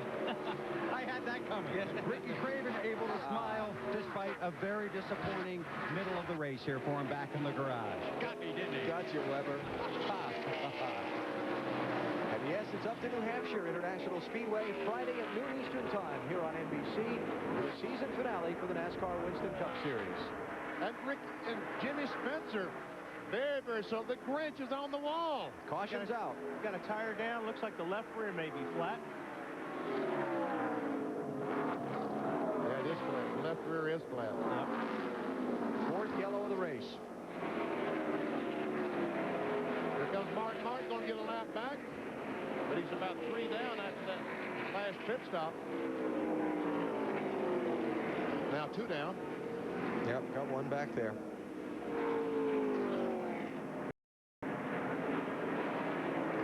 Well, that's not very good. It's very good that he didn't crash. Yeah. Because normally that's what happens. That's not good. That is definitely not good. Joe Nemechek was having a pretty solid run. He was on the lead lap. Now he's being shown the first car 1 lap down. With a lot of smoke coming out of the back of that car.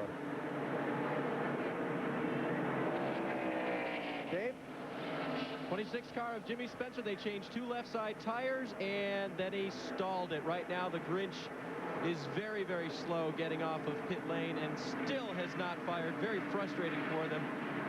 And at this point, they're going to try, but it's not firing, guys. At this point, they better get it off the pit road, because the rest of the leaders are going to be coming in here under the caution right now. There's an opening there. Turn left, Jimmy. And he's going to lose a line. This is not good. It is not good to have a group of guys pushing a car in the middle of pit road when everybody's coming in. Matt? Jerry Nadeau, who started 41st, comes in 2nd. He's been loose all day. They've continued to adjust his car with air pressure. They're doing so again on this stop. None of the over-the-wall guys, except for the gas man and catch can man, are wearing helmets. They are going to try and do that for next year. They just felt they didn't have enough time today. 4-tire stop for Sterling Marlin down on the track bar. They come over to the left side now, full of fuel for him. Let's go to Marty. Well, they warned me before they made the pit stop. They're going after Vinny's money this time for sure. Dale Jr. a little bit tight, 1 pound on the right front, going for his 4th win of the year, and they win the race off pit road, Bill. Jeff Gordon in traffic heading down pit road. He told Robbie Loomis, we've got to do something. This car is junk. It goes into the turn, and then it just wants to go straight. It's like the right front won't turn. So apparently some contact, perhaps, between the 24 and the 10 on pit road. But the object is to make that car turn better. They made a track bar adjustment, 4 tires and fuel. We'll check on the pit road contact. Might have been just like the last one, Bill. I think it was a close call, but I'm not sure they bumped. Let's take a look. Oh, boy. No, I don't think they touched either.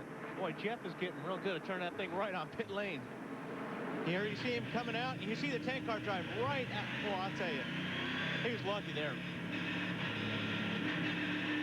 He could have gotten the left fenders and the right side. Yep, Rusty was right there. So Dale Earnhardt Jr.'s team holds the lead through a cycle of pit stops. We're under caution here at the NAPA 500 in Atlanta.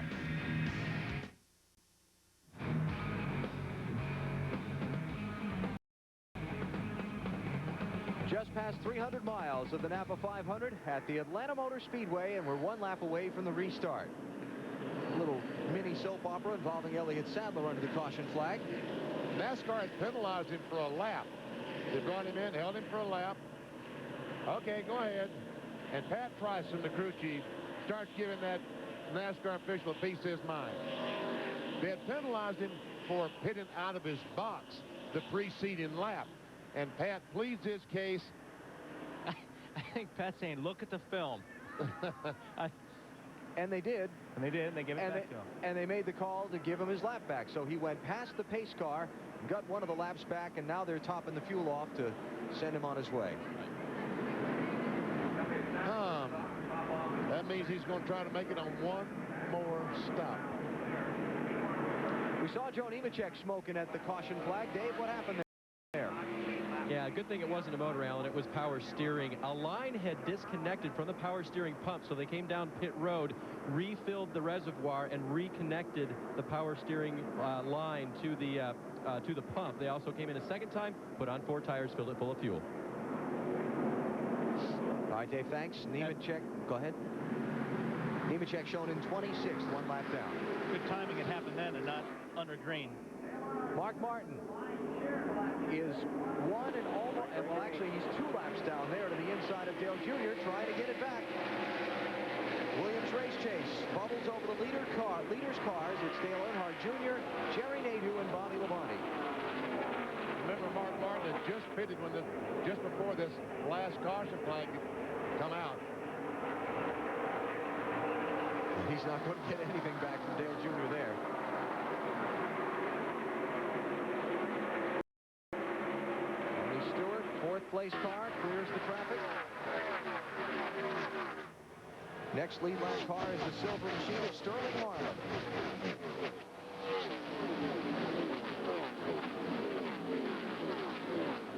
John Andretti in that 43 is the first car 1 lap down. He's in 22nd place. He's the blue car there. That's Andretti. Familiar color on the Petty car this weekend. Petty blue. A very famous back in the 60s by Richard Petty. Battle for second spot. And guys, this 18 car has been fast all day long. Could be someone to really battle these front 3 for the checkered flag 120 laps or so from now. Nadeau's not willing to give it up yet.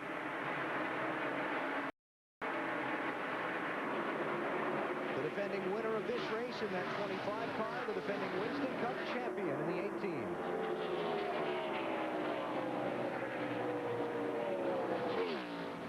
Here again, Tony Stewart could play into this. Depending on where he goes and where he puts his car. Looks like he's going to follow Jerry.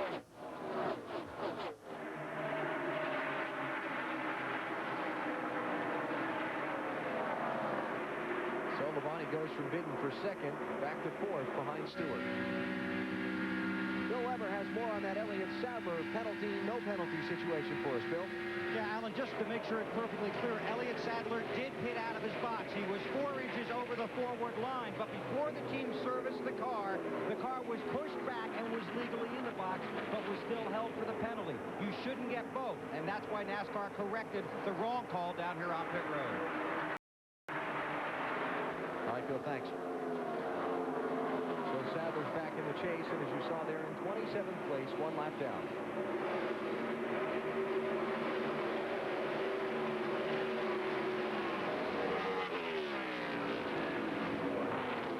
We've run 213 laps. Dale Earnhardt Jr. has led 112. Tony Stewart has led 33 on 3 different occasions in that 20 car.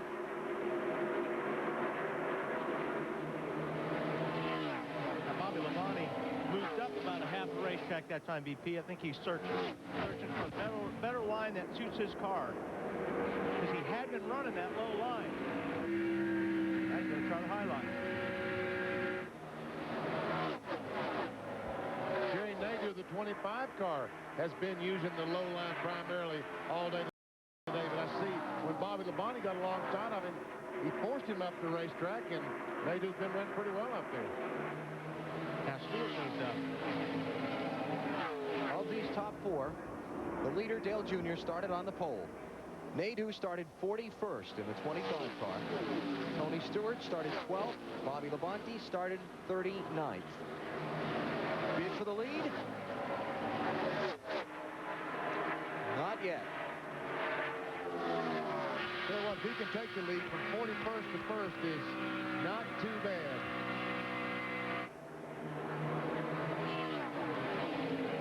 All right, Bobby's going to go back to the bottom again. Might work this time. Looks like Tony gave it up a little bit there. And here comes Nadeau once again. And once again, cannot get that run off turn 2 that he needs. Well, you're definitely going to be faster getting off the corner if you're running high like the 8-car Dale Earnhardt Jr. He's definitely quick getting up off the corner because he can run that high line. But Gary's got to try everything he can. All right, Jerry Nadeau's going back to up the racetrack a little bit.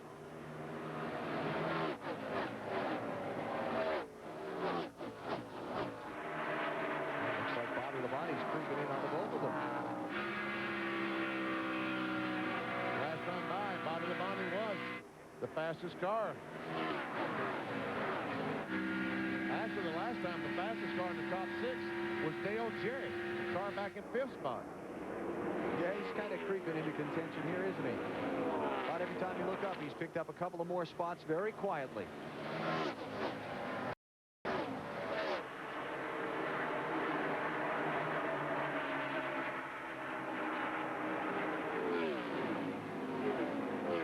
All right, bottom side didn't work. Let me try the high side. That didn't work either. He lost his round to Dale Jr. there. Speeds at the line. Now he's got Bobby Labonte right on his tail, and if Bobby stays there, he's going to loosen up the 25 car. Maybe he can get close enough. Check it out, Dale Jarrett, another lap, was the fastest car in the top 6, top 5.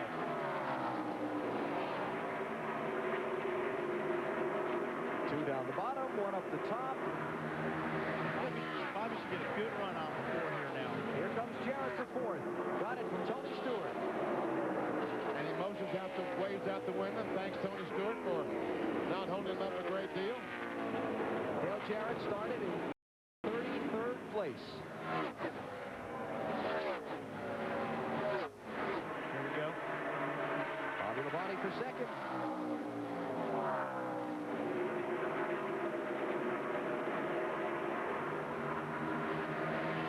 You just got to love this racetrack. They're running all over it, racing for these spots. It's great. Bobby's car looks like it looks like it's better high if he can stay up there. If he can run up on the high groove, that's when he really made his time up on the 25 that last lap. And the 25 car ran high down 3 and 4 the last time and gained on Dale Jr.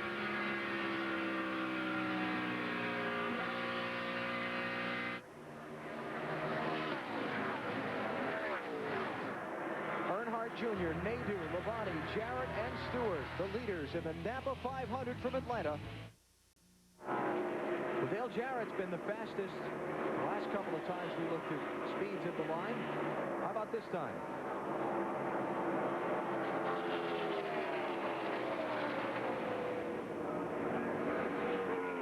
That time it was Jerry Nadeau that was the quickest. I think that Jarrett, once he got up behind Bobby Labonte, picked up that arrow push and kind of stalled his progress. Let's go through the field a little bit. Marty, how about Dale Earnhardt Jr.? Having an outstanding run, Alan. 3 times this year, Dale Jr. has led the most laps in the race. He has won all 3 of those races. So far today, he has led the most laps. He is very good at the beginning of the run. It gets tighter the longer he runs. To Matt. Jerry Nadeau looking for a second career win. His second straight in this event, currently sits in second. He was running the high line on that last run, but now has dipped to the mid to low line.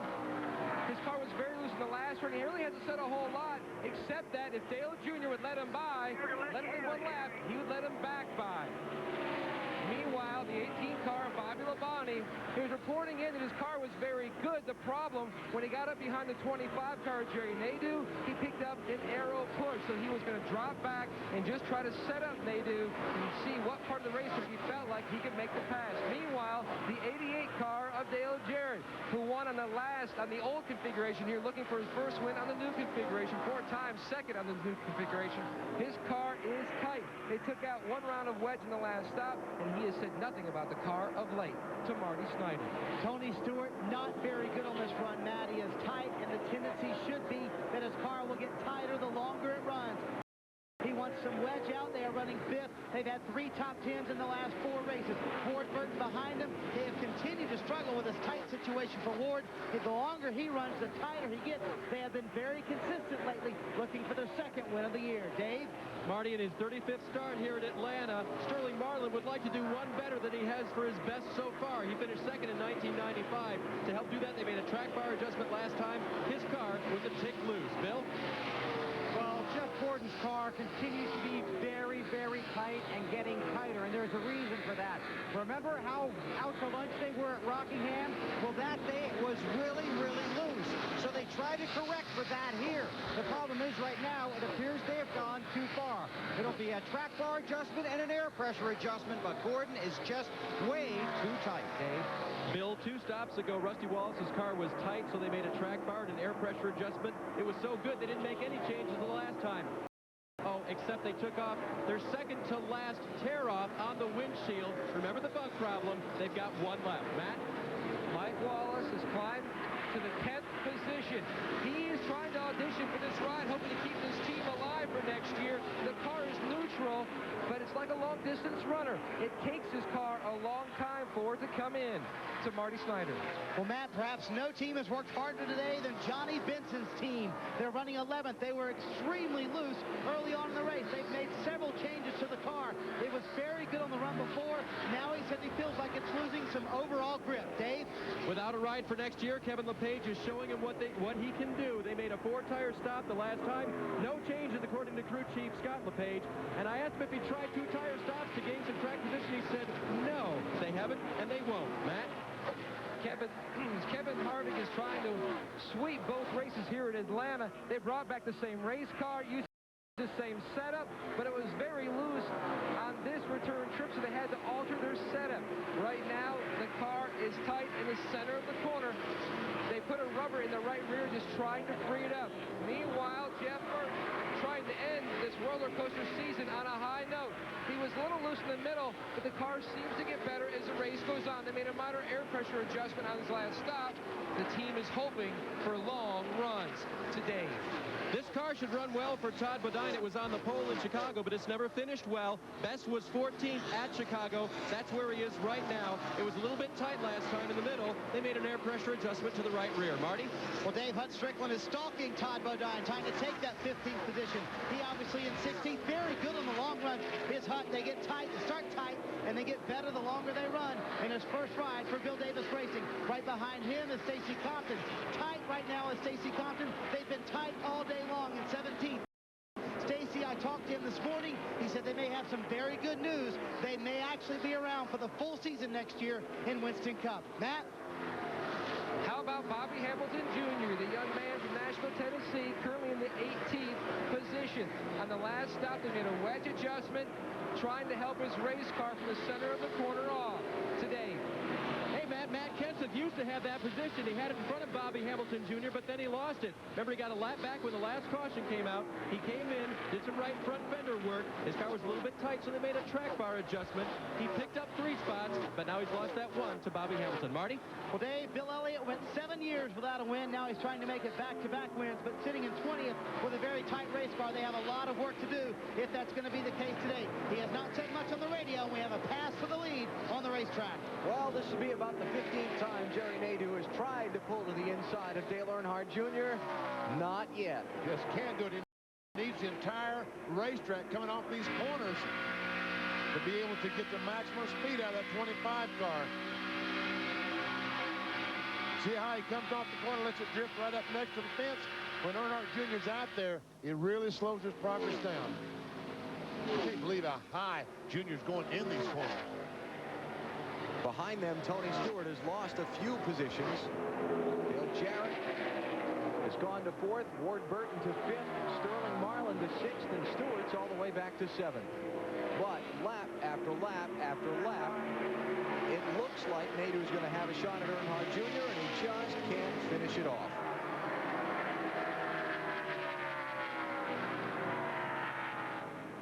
He's got a great run this time. But watch when he comes off the corner. This may be the old slide job. Got him. Good job, man. Go, cat, go. You're the man.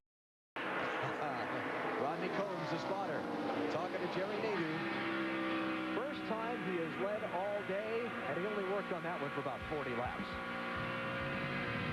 Just past 350 miles here in Atlanta.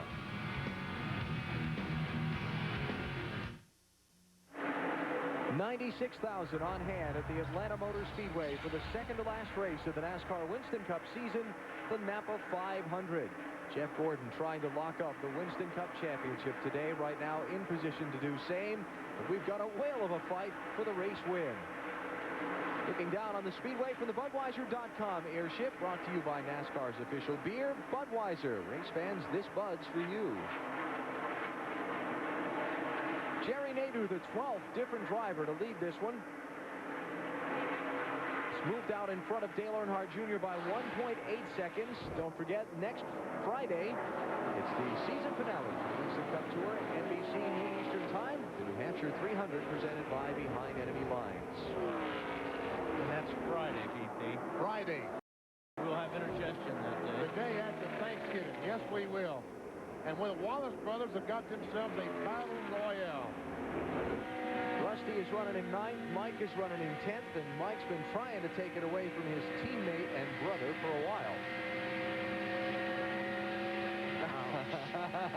Hey, 51, that's not bad. That's not bad at all. We get 51 degrees in New Hampshire Thanksgiving weekend, we'll be very happy. Rusty had to get way out of the gas there, getting off the corner.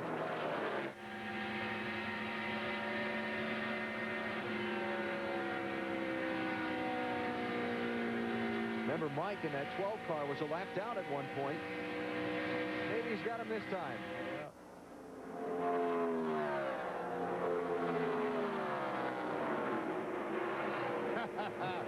Rusty is just not going to give up, is he? Mike will get him here, though. Not quite.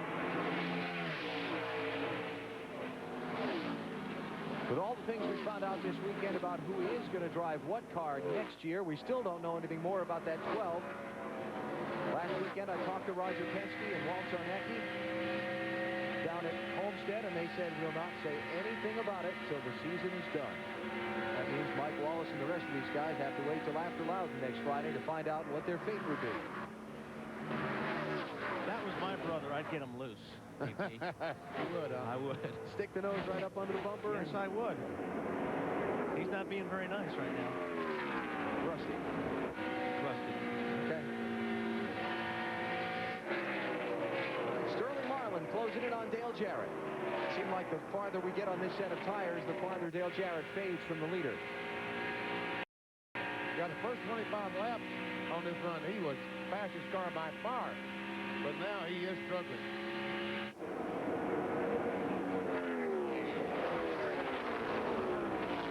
And there goes Sterling, take over that spot. We're about 10 to 12 laps from another round of pit stops, which is going to make it interesting where fuel mileage is concerned to the finish. Could put some people on the bubble. So let's take a break. We'll come back for the pit stops and set the situation up for you then. Jerry Nadeau is the leader. You're watching NASCAR on NBC.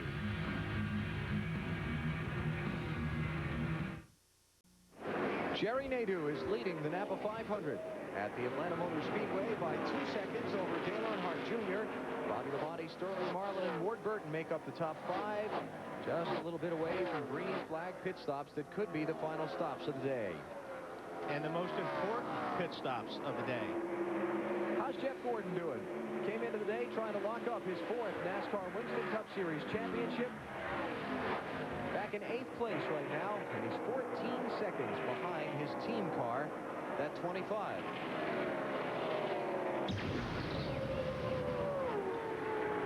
Jeff Gordon trying to become only the 3rd man to win more than 3 NASCAR Winston Cup Series championships, and that's pretty darn good company if he does it. As happy as, look at that windshield going down turn 1. What can you see, folks? Nothing. I see a lot of bugs. A lot of bugs. It is really, really bad. The sun, late in the evening in turn 1 in Atlanta, the sun comes beating in there, and these bugs aren't helping the situation at all. Tire and oil, tire grime and oil, and all that oil dry that we've had on the track from, boy. But you know, Jeff Gordon, as happy as he's going to be to win this championship, he's going to be very disappointed because he and the team really wanted to win this race today. Not to say he is going to win, but it doesn't look like he's going to win. They got up from their starting place, took the green in 24th, got up and actually led, and had a terrific car in the early going, but the handling has certainly faded away. But Gordon again in position to lock up the championship at the end of the day. He's running in 8th right now. Here's Jeff Burton. We talked with us earlier in the weekend about the effect of the setting sun during this Atlanta race. One of the things that really happens in the fall, more so in the spring, is the sun sets. It's very difficult to see. And your windshield gets pitted up, the sun sets over in between 1 and 2, and you get to where you almost can't see anything coming off turn 2, and it's kind of scary. So you need to really be prepared for that and do whatever you can in your car to make visibility as good as possible, because that is an issue. I wonder how many of these guys are out of their tear-offs, too. Yeah, the bugs have caused all these guys to use them excessively today. Right. Which you wouldn't normally take one off every pit stop during the race. Not normally, especially in a place like Atlanta, because you don't really get a lot of debris. But today, I don't know if, normally you put, say, 4 or 5 or 6. Well, they're going to need about 8 or 9 of them today. And Ricky Rudd is in the wall up in turn 3 and 4. Left front tire's down. He has worn that left front tire out. Quick. Caution's out. Caution is out. Not a caution. Caution's out. Debris from Rudd's car, I believe, is the call. Now, the 99 hit pit road right before. It'd be close on what they did on the yellow. Let's look at, they're all speeding through the pit lane to make sure they beat the leader back. Yeah.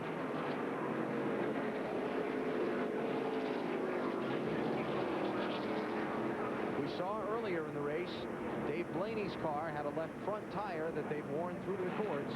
Yep.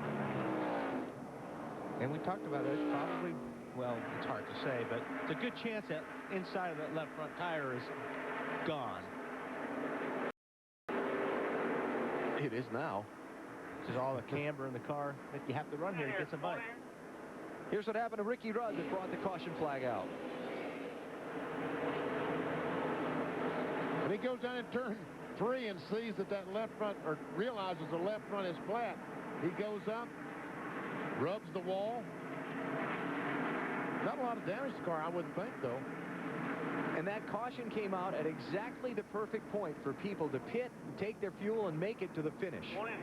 Here's the problem with what he just did going through the pit. I think he's got a lot of damage down that left front fender because that tire may have come apart.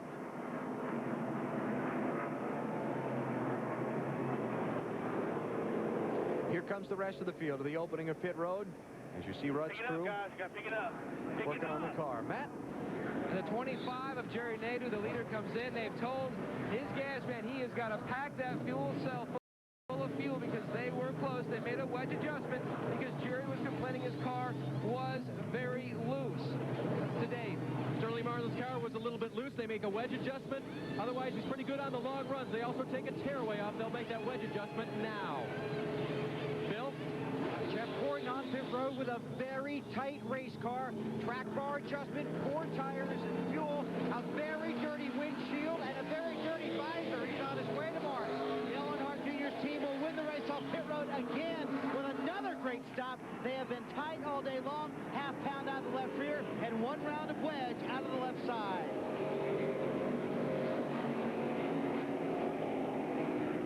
Ricky Rudd's still in the pits.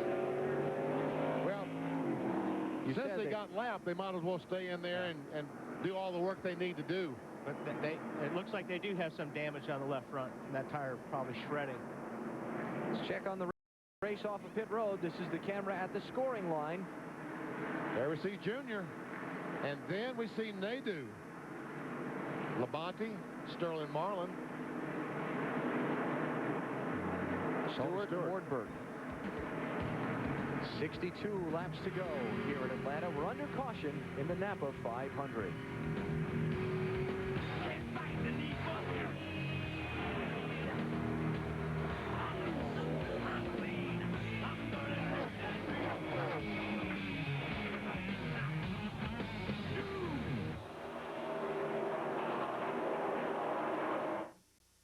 Welcome back to Atlanta, a sunny afternoon. The field under caution. We'll get 1 to go this time by. Now, through the season, we've tried to help you meet some of the behind-the-scenes people on our crew that work so hard for you every week. You've been introduced to guys like Porky and Thumper. You've heard us talk about some of our camera guys like Goat and Dog and T-Bone and Pony. Then there's Turtle, Rambo, and Stoley. Back in the compound, more strange people with names like Hoppy and Hefty and Mr. B and Doc. And then there's this one guy named Brad. A pit road videographer since 1983. Back then, those cameras were big and heavy. In fact, Brad was 6'2" when he started this job. But now, after 19 seasons, this is Brad's final race. You see, he actually has a cushy desk job away from the track, so for years, he spent weekdays in the office and weekends at the racetrack. In addition to covering pit road, he's covered my back since 1995. Brad's always brought 3 things to the track: great talent, a friendly laugh, and a quality cigar. To his wife, Sue, we've done all we can. Now you take care of him on the weekends. Brad, you've brought a special style and a smile to the many miles.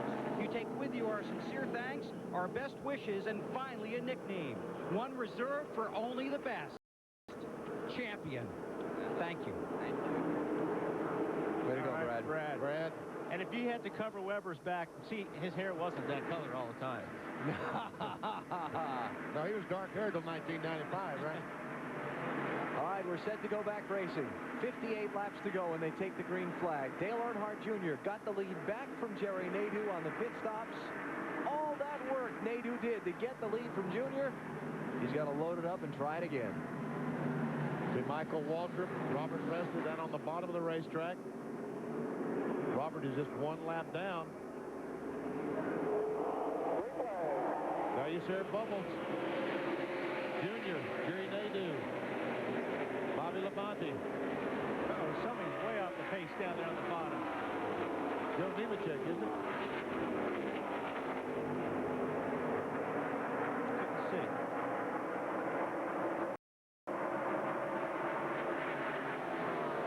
Lap cars side by side, separating Sterling Marlin from the lead lap cars he's racing with. Not for long.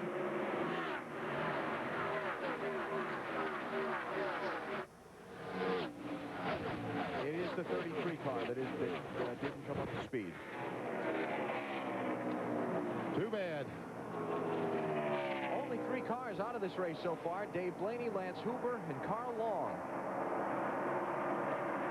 Potentially a 4th right there.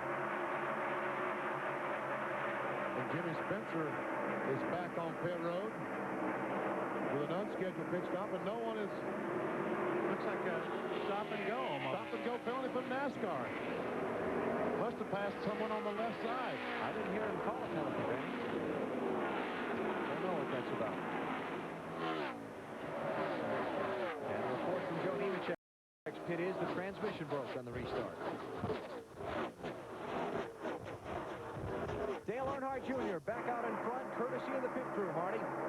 And Alan, we've talked all day long about how hard it is to see inside of these race cars, especially in 1 and 2, where the sun is right in the driver's eyes. Compounding that fact is a problem for Dale Earnhardt Jr. He radioed to the crew under caution, "I have a piece of metal in my eye," or something like that. I need someone medical to meet me after the race to get this out of my eye. It's really bothering him. It is in his left eye. He's having problems seeing on the racetrack. Nat?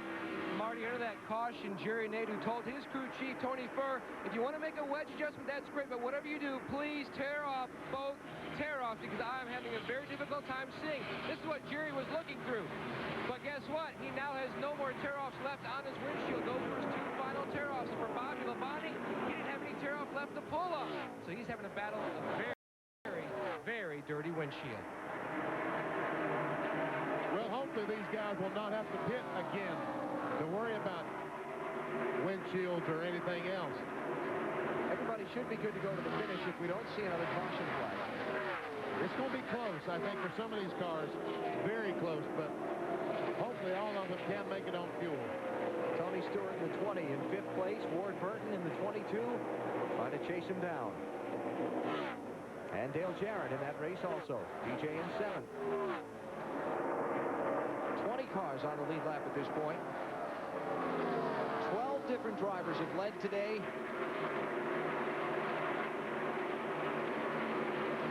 And so far, we haven't had any serious incidents. It's been a very clean race. 5 caution flags, but most for very minor things.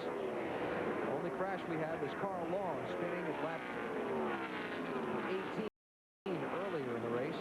Everything else has been for debris or oil, one of the two. Jr.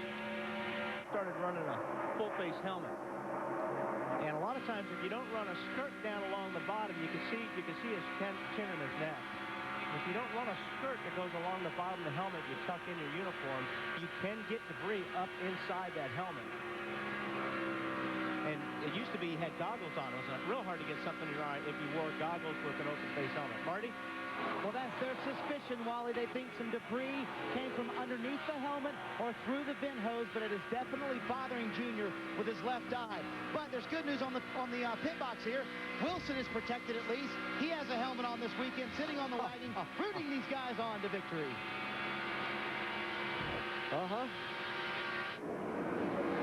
And that is aggravating, driving with something in your eye. You can't do anything about it. 6th place here. Dale Jarrett on the move. Or trying to be. I think Dale's got to get everything he can early, BP, because the way it seems like his car is falling on and off, he's going to have to pass as many cars as possible now that his car is probably the best it's going to be. Fastest car the last lap by was Bobby Labonte, the 3rd place runner. Let's see this time. Yeah, it'll still be Bobby.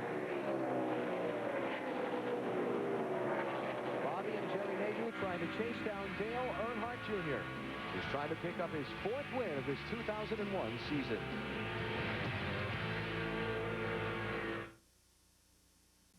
Jerry Nadeau went down in turn 1 and just turned left. My goodness gracious, how well that car is sticking to the racetrack. Nadeau looking for his 2nd NASCAR Winston Cup win. Bobby Labonte is going by the 2nd spot, going to take it away. Bobby looking for just his 2nd win of the season. Defending Winston Cup champion to the number 2 spot. Plenty of time to go.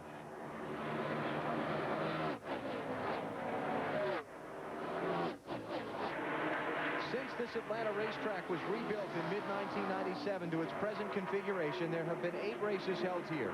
Bobby Labonte has won 3 of them. He's finished in the top 5, 6 of them. Check out the speeds at the line this time. Tony Stewart.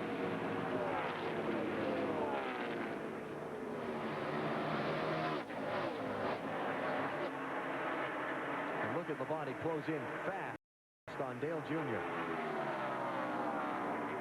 Tony Stewart back in 5th place. Here comes Bobby. We'll go back and get that report on Tony Stewart in a minute. First, let's watch this. It's just a matter of time, BP. If the 18 car can cut underneath the 8 car like that and run right where he's running without getting tight, he's not aero tight, he's got a good race car. The different lines. One high, one in the middle, one down low. Yeah. Isn't that great? Yes.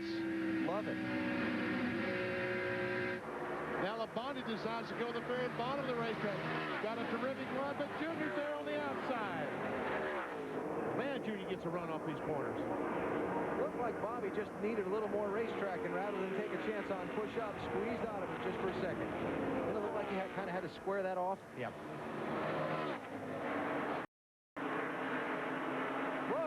Big slip there. And he's getting, by running that close to the 8 car, Dale Jr. making that car loose. Matt Yoakum. A few moments ago, Alan, Jimmy Maycar came on the radio and said, all right, time to go to work. Get up on him. And then in a few moments, Bobby came back on and said, don't worry, because I'm just sizing him up, trying to see where his weaknesses are. Bobby Lamonte's weakness might be the 25 car. Oh, that was so close. I think Nadeau really wanted to come up the racetrack. And if Bobby's got anything, he needs to go now, because with the 25 right behind him, he needs to get by the 8 car. And Nadeau's feeling the same thing. He's got to get Bobby now to have time to work on Dale Jr. And the more these guys fight, the more the 8 car is going to pull away.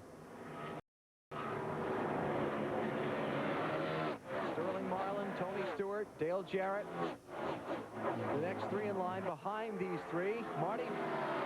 Tony Stewart is tight, Alan, but he's better than he was on the last run. I spent some time with Greg Cifadelli this morning, and he said, the biggest problem over the last 5 weeks, we've had great race cars, but we have really hurt ourselves at the end of the races by making mistakes or not keeping up with the changing racetrack. Stewart is tight, and the car isn't getting much better. He has a lot of ground to make up if he wants to get his 4th win of the year. 2 3/4 seconds behind Dale Earnhardt Jr. is where Tony Stewart runs in 5th place.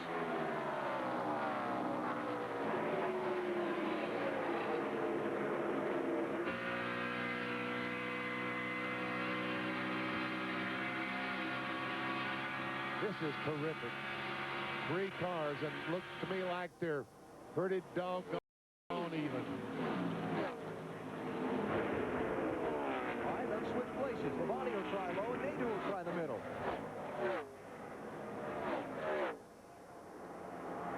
Oh.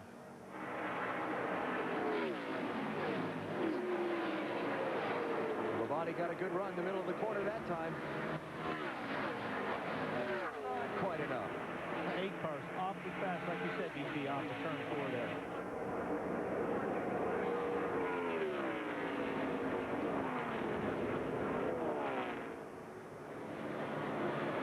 Miles to go. Bobby Labonte trying it on the bottom. Can't quite get alongside. Can't quite pull that slide job.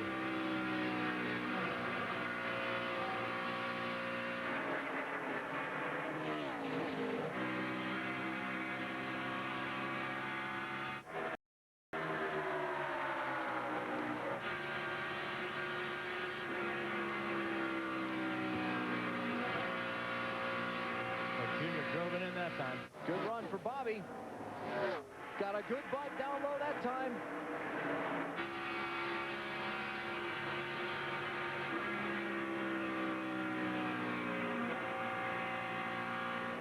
All right, maybe this is it. Labonte really has a terrific run, but can he do it? No. And here comes Nadeau. Little drafting push for Junior.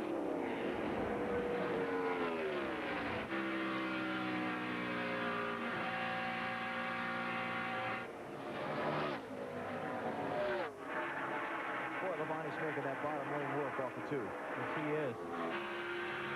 Great stuff. 3 wide. Nadeau sticks the nose in the middle. And Labonte takes the drafting push through. New leader, Bobby Labonte. get by, and that just might cost him. First time all day, Bobby Labonte is led with 31 laps to go.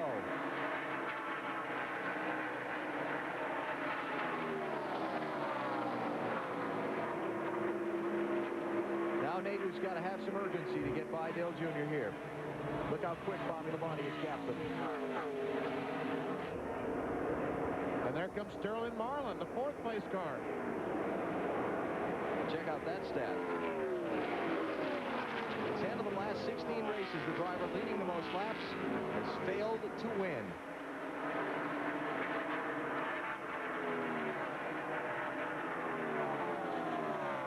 Benny mentioned Sterling Marlin closing in. Dave Burns.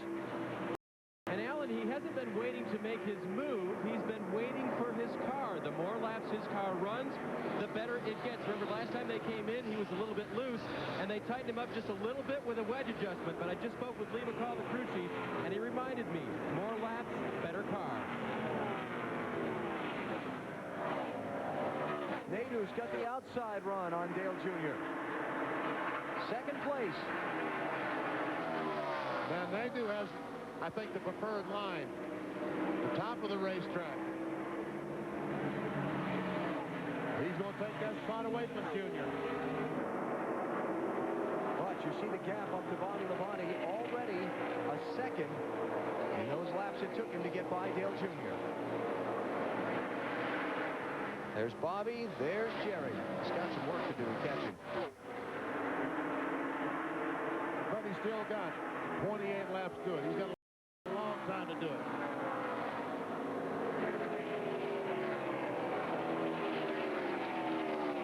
Let's check speeds at the line and see how the top few are doing.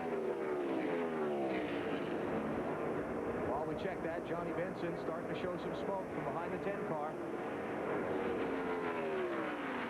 We see the 25 car is faster than any other car in the top 10.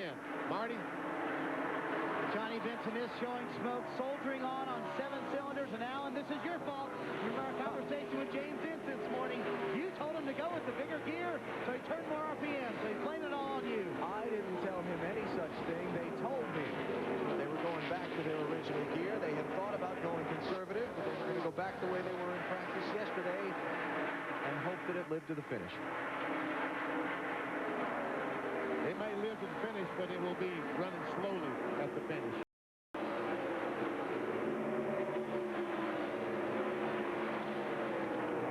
Got a final commercial break to do between now and the checkered flag, so let's take it here. Bobby Labonte leads Jerry Nadeau by an even 1 second. Jeff Gordon running 9th in position to lock up the title.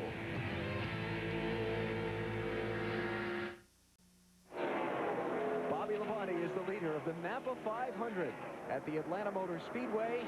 23 laps to go between now and the checkered flag, and Jerry Nadeau closing in. This has been an exciting race. Let's take a look at our Pepsi race recap and the events of the afternoon. Gorgeous weather for starters. 70-some degree day, resulting in a 96,000-plus crowd turning out. That was early. Dale Earnhardt Jr. getting Mark Martin loose and then wrinkling up his left rear quarter panel. Bobby Labonte, the leader, almost didn't get past an early spin. Carl Long got turned around and into the inside wall.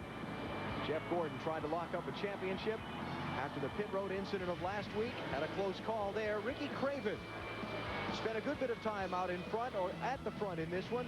Had a transmission fail on his car. Ricky Rudd's bid to hold on to second in points. Slowed by a cut left front tire in the late going. And then this, the pass for the lead. Jerry Nadeau sticking the nose in between Bobby Labonte and Dale Jr., giving Labonte just enough of a push in the draft to go by and take the top spot for the first time all race long. Labonte leading at lap 294. He started back in 39th spot. And here is a battle for the third spot. Last time by, Sterling Marlin is in front. This time, Dale Earnhardt Jr. was in front. And looks like Sterling may have it. Well, not yet. That outside lane giving Jr. that run off. And look at this, for the lead. Nadeau just drives under Labonte. Wow. Power move by Jerry Nadeau.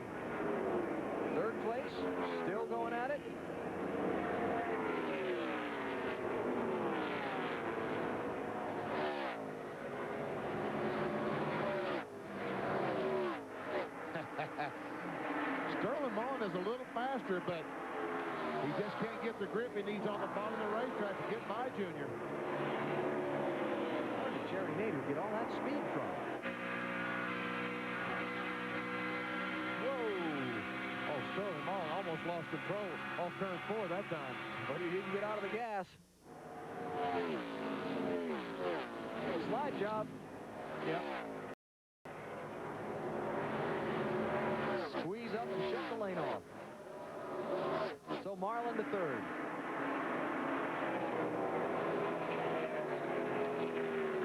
Last lap by, Jerry Nadeau was 0.3 of a second faster than Bobby Labonte. Where did all that speed come from?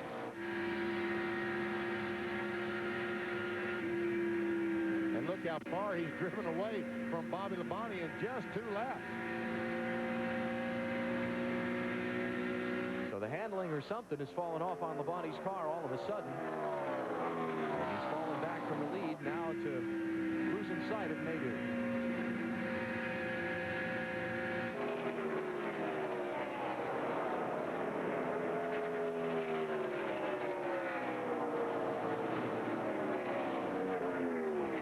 Now, Jerry Nadeau, Tony Furry's crew chief can just say it, please, let's don't have another caution flag. Please let this thing go green the rest of the way. The 25 car was one of the guys that was a little tight on fuel just before that caution came out to the finish, so good point, Alan. Hope that doesn't hiccup on him in the last laps. It's one thing, of course, to have fuel in the tank. It's another to have the pickup to where you're getting all of the fuel out of the tank, so we'll see. You know, this is going to be a very good day for Rick Hendrick, it looks like. Rick Hendrick has got a car leading the race and one going to lock up the championship. Matt? Well, I walked over and I talked to Tony Furr and I said, you guys felt like you might be 1 lap shy a little earlier in the race. And he gave me the okay sign. He said, we're going to be close, but we should be okay. Meanwhile, Mark Cronquist talked to Jimmy Maycar, Bobby Labonte's crew chief, and said, remember, this is after the 25 passes, that the 25 thinks they are going to be 1 lap shy, so we still may be okay in this. But the 25 guys say they're going to be all right. Maybe. Yeah, right. So that Rick Hendrick car leading the race. Dale Earnhardt Jr.'s slide continues. Kevin Harvick very quietly has worked his way up, trying to take over this 4th spot. It's a pretty late rally for him. Yes, it is. Harvick started back in 38th place. Bill Weber, looks like the championship trophy is going to get passed out just a little bit from now.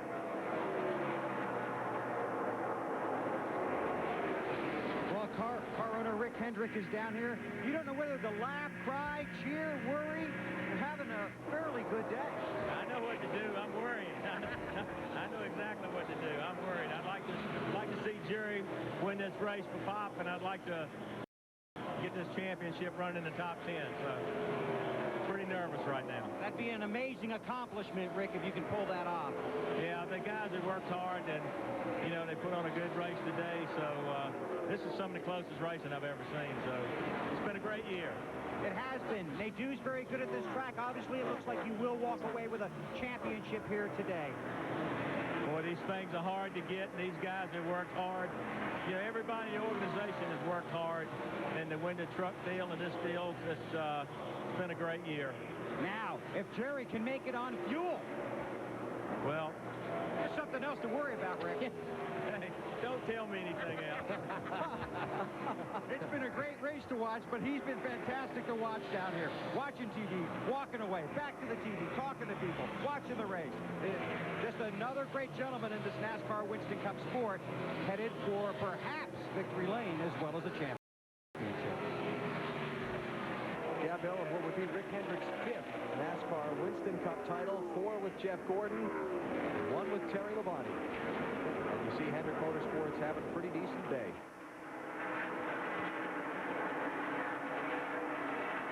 Nadeau has 10 laps to go as he goes by the 21 car of Elliott Sadler, the 55, Bobby Hamilton. He has left Bobby Labonte. 2.26 seconds from Nadeau back to Labonte.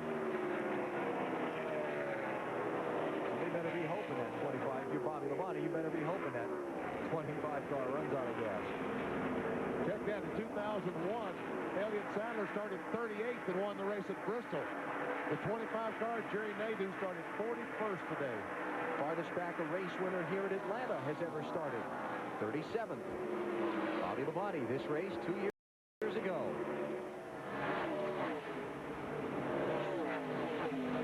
I talked to Jerry in the garage area this morning. I said, what do you think? He said, we've got an awfully good car. I said, you worried about coming up through the traffic? He said, we've got an awfully good car.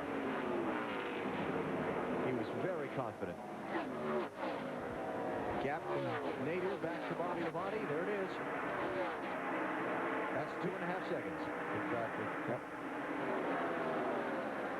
Dale Jr., by the way, has lost another spot. Ward Burton has gotten by him. So Jr. back to 6th. Dale Jr. almost 10 seconds now behind Jerry Nadeau.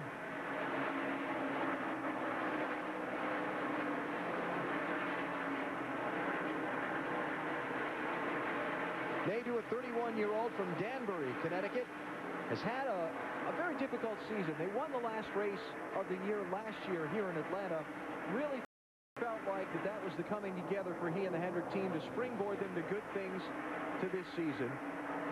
Then they've struggled. Only 8 top 10 finishes all season, and they failed to finish 8 races. Now there's a battle going on for the 6th position. Jared had it from Junior. Junior took it back away, and here comes Jeff Gordon trying to take it away from both of them.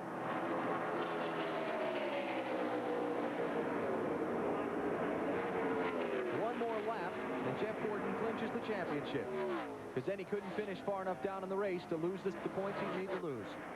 So next time he crosses the start-finish line, Jeff Gordon is the 2001 NASCAR Winston Cup Series champion. And he's going to do it fighting Dale Earnhardt Jr. for 6th place. Oh, a little loose there. Little loose. Scott got her down on the apron. Let's listen.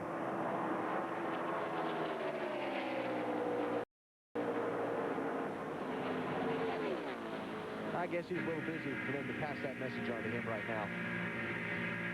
Well, he moves into the 6th position. He's got about 2 seconds to the next spot. Well, he wanted to win it running up front. It's not going to be a win, which earlier in the day looked like it had the potential to be. But he's going to get himself a good top 10 finish today, unlike the last 2 weeks where they've struggled so badly. Earnhardt Jr. and Jarrett, 7th place.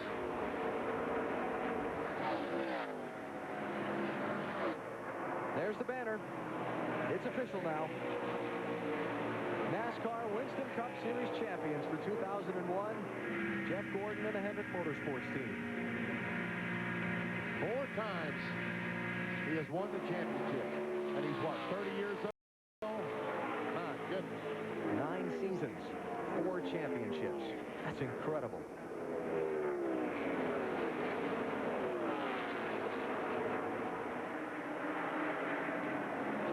Pretty much locked it up with a strong run of races middle of the season. Wins at Indianapolis and Watkins Glen in early August set him on the road to the championship. And now just a couple of more laps to go before the celebration can begin, and the Champions Trophy is handed over to Jeff Gordon. So, Jerry Nadeau. Is there enough gas in that thing? Keep digging. 2 more laps there, lap and a half. Be careful. Yeah, be careful. He's got an eye on the track, an eye on that fuel pressure gauge right now. And Tony Furr's got his eyes shut. If Jerry Nadeau were to look at that fuel pressure gauge and it start going down or fluctuating back and forth. Oh, no pressure behind. White flag is up. Final lap here at Atlanta for the NAPA 500. Jerry Nadeau up on Bobby Labonte by 4.3 seconds. A little farther along, and even if it runs out, he could coast it home. Look, he's wiggling the car. The fuel pressure's low. Does Labonte have time to catch him? The leader's off the pace. Where's the green car? Here he comes. Here comes Bobby Labonte. Is he going to have enough time? Off the final corner. Nadeau's going to lose the race. Bobby Labonte is the winner. There's your drama. Wow. Jerry Nadeau runs out of gas a half a lap from the checkered flag.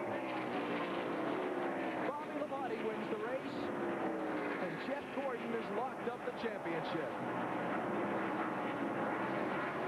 That is just brutal. I mean, it's brutal. You know that as soon as that fuel gauge bobbled, that fuel pressure gauge was like, ugh. Unbelievable finish. Second straight time here in Atlanta. Great job by Bobby Labonte and his crew today.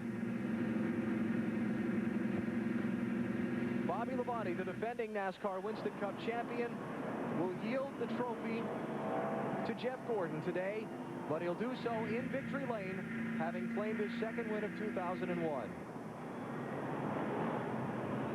And for Jeff Gordon, boy, what can you say? 4 championships in 9 seasons of Winston Cup racing.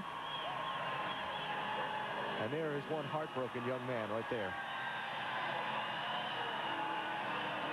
I think that no one will feel anything but happiness for this man, Robbie Loomis. We talked about him last week in our pre-race show, and Dave, let's hear from the new champion crew chief. And a big hug from the second place today anyway, up until that point. Pat McSwain, the crew chief for Ricky Rudd, but you are the Winston Cup champion crew chief for 2001. How does that feel, Rob? Phew, I'll tell you, it feels great. It's just, you know, this championship, I said all along, is Jeff Gordon's championship. People all along have really never, I think, give Jeff the credit he is, and I'm just fortunate to be a part of these guys. This DuPont race team, Hendrick Motorsports, all the guys at the shop. Real shame for Jerry there at the end. Jerry had a great car all day long, but it's really, thank you, Nick. I mean, it's hard to say. You know, Mr. Hendrick gives us so many tools to work with. Pop, I hope you got that black hat on today. I think you did. And Brian Weitzel, the job he's done all year long. It's just a great team effort, and I can't say enough. It hasn't sunk in yet. I think some folks might have doubted early in the season. Obviously, Las Vegas was the first win, but did you guys think you had it early on?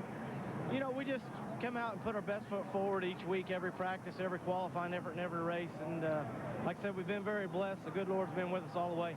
We've been doubted since all our life. I think everybody's been doubted, but that's part of life. We just got to put your best foot forward, and what you get's what you get. This was a great year for us. All right, go celebrate, Robbie. And the crew chief who's celebrating a victory today is with Matt Yoakum. The 18 team needed a break. They haven't really had a great break all year. How about that win? And you guys were questioning whether the 25 could go the distance. I'll tell you, it's amazing. It just shows you that, you know, you still never give up. You know, we knew they were going to be close on fuel. We didn't have the best car today, but you know, the good Lord smiled on us. We just got a break that we've been looking for all year long. Seems like we're on the short end of the brakes all year. Maybe this is the moment where we're looking for to turn this thing around. One race to go, and this could be Chandler's last win. Yeah, well, let's hope not. Let's see if we can't go to line and keep this thing going. But Jeff's done a great job for us for many, many years, and he's wore out his old knees, and you know, it's about time for him to settle down and let some of these young guys go at it. But we appreciate everything he's done for us. What were you thinking when you heard the 25 started to wiggle? Well, you know, we knew early on that they said they were going to be close on fuel, so we let Bobby know that and told him to keep digging and keep him in sight. And actually, I looked down to write something down. I looked up and saw him on the backstretch, and I looked again. I thought, that is the 25. So I hollered at him, keep digging, keep digging. You know, he's out of gas. We can still beat him, and yeah, we did. They started 39th, Alan, and Jeff Chandler, he started his Winston Cup career here in Atlanta with the late Alan Kawicki in this very event in 1985. One of the tire changers on the team retiring from going over the wall at the end of this season is Jeff Chandler. Boy, Jerry Nadeau has got to be just distraught. Got to be pushed back in by a referee. Ran out of fuel, half a lap from the checkered flag. Bobby Labonte is the winner in Pontiac Grand Prix. Congratulates Bobby and the wide track attack team on yet another victory. Second of the season for Bobby. Pontiac, wider is better. Marty Snyder. Bobby climbs out. 2 years ago, he started 37th and won here. He led 147 laps that day, though. Today, he led 13 and started 39th. And he came into victory lane shaking his head. I think he's still shaking his head. Did you have any idea Jerry Nadeau was close to being out of fuel? Well, Eddie Mason Cup, their spotter, said something about it, and I didn't know if Jimmy repeated that or not, but they said he was close, and, you know, as hard as he was running at the beginning, I ran that hard, and my tires gave out. You know, it just jumped there at the end, and his car's, you know, probably more efficient than ours is, you know, with his aero, you know, that he's got, and, you know, he just kept on going. So, but really proud of these guys. We'll take them any way we can get them. We've had, you know, unseasonably bad luck at times, so, you know, unfortunately for Jerry, because he had a great race car and ran a great race and did really good, you know, but finally it came our way this time on very good fortune. So this Interstate Batteries Pontiac was at the right place at the right time this time. There was some great racing out there with you and Dale Earnhardt Jr. and Jerry. Were you having fun? Yeah, I mean, that was a lot of fun. I mean, you know, that's what racing's all about, I guess, is, you know, our cars were really equal there at that stage in the race, and our tires were. And, you know, we just, you know, got by Junior and, you know, were able to get away. But when the 25 came along, you know, he came back and, you know, whooped up on us, so he ran out of gas. This is a great way for you to cap off your championship year, and you hand off the trophy now to Jeff Gordon. Well, you know, Jeff's done a great job all year, and, you know, he's been consistent week in and week out, and just want to congratulate those guys on a great championship season. And, you know, our sponsors, Interstate Batteries, MB&A, Circuit City, Cintas Champion, Food Lion, Coca-Cola, Husqvarna, Ditch Witch, Goodyear Tires, you know, a lot of great people out there. And Jimmy Maycar and Joe Gibbs, all the guys here at the race shop, you know, we've had some bad luck. We were 20-something in points first time here, so it's pretty good to come back and, you know, get a great win here. They only led 13 laps, but I don't think they care. Bobby Labonte in victory lane, win number 2 of 2001. Jeff Gordon wound up finishing today in 6th position. He needed to lead by 185 at the end of the day to lock up the title. He has done so. And Tony Stewart has gone by Ricky Rudd into 2nd with 1 race yet to go next Friday at New Hampshire at noon Eastern on NBC. Let the champion celebration begin. Bill Weber.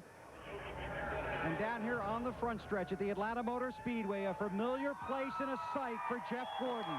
Another NASCAR Winston Cup championship, his 4th, one of only 3 men to win 4 or more championships.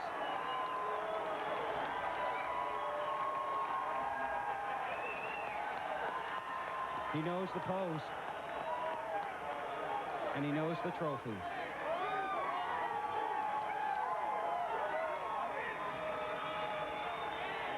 Tony Gibson and the rest of his crew all here.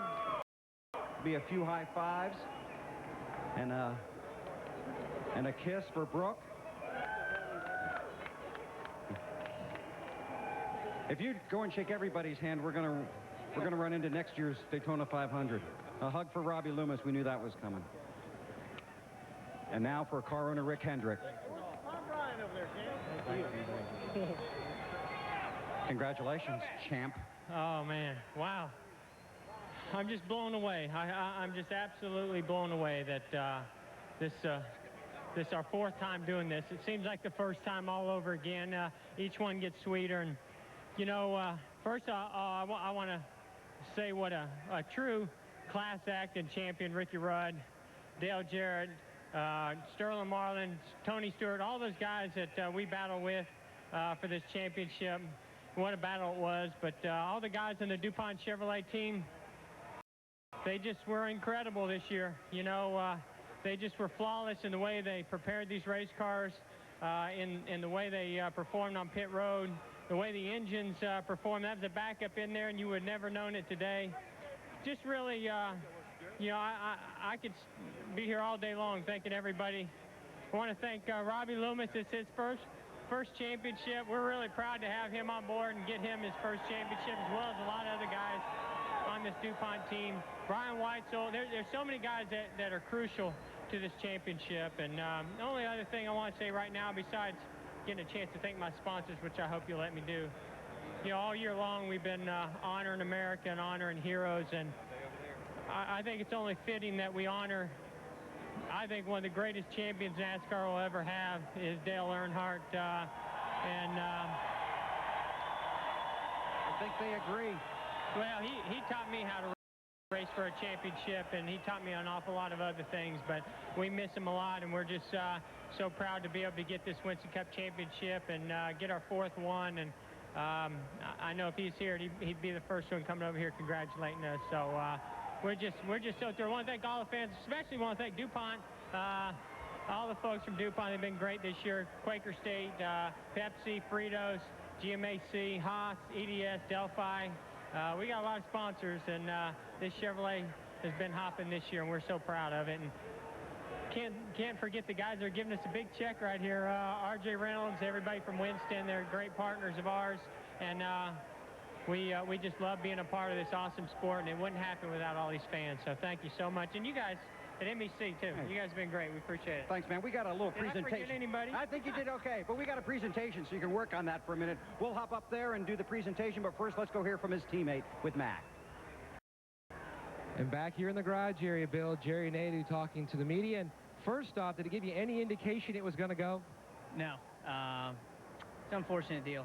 We just didn't get good fuel mileage today. I'm not sure why. We were pulling a lot lesser gear than everybody else out there. Usually when you do that, you get better fuel mileage, but it just wasn't today. Not sure why. But UAW Delphi team did a super job. Great pit stops all day long. Got real loose there with about 15 laps to go, but I figured I had a good enough lead. I figured I'd just save the car and bring it home. And God darn it, half a lap to go and just wasn't able to get there. You told me on the way over you could not imagine this had happened. You never thought this would happen. Well, no. When it happens to you, you never realize it happened to anybody. But after all the races I've seen in the past, it's happened a lot to a lot of people. And so I just got to take a good. There's one more race left. Hopefully we can win that one at Loudon on Turkey Day. And hopefully this will spice up the wintertime and get ready for next season. He doesn't win, but he finishes with 3 straight top 5s here in Atlanta. A first, a third, and today, a 4th. Alan? All right, Matt, thank you. Here are the finishing results from today's NAPA 500. Bobby Labonte with his second win of 2001. And check out where the top 3 start. Top 4 started. 39th, 28th, 30th, 44th, 31st. And finally, someone in the top 10 runs 5th, Ward Burton. Dale Earnhardt Jr. led the most laps, faded to 7th at the finish. And the 7th car, Kevin LePage, also ran out of gas on the last lap, running about in the 10th position. Kevin was the last one on the lead lap. Everyone from Casey Atwood on down, at least 1 or more laps down. 38th place, Ricky Craven was the first of those who failed to finish. Craven led this race on a couple of occasions, but had the transmission troubles that would lead to him spending many laps behind the wall. First out of the race was Carl Long with an early crash, and that's the way they ran in the NAPA 500 here in Atlanta today. When we come back after this break, the presentation of the NASCAR Winston Cup Champions Trophy down trackside.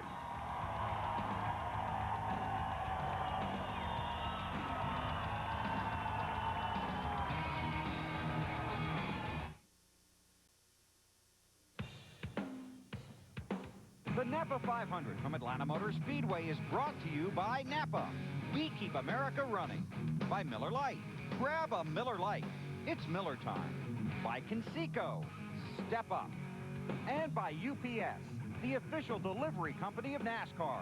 We want to race the truck. People love the truck.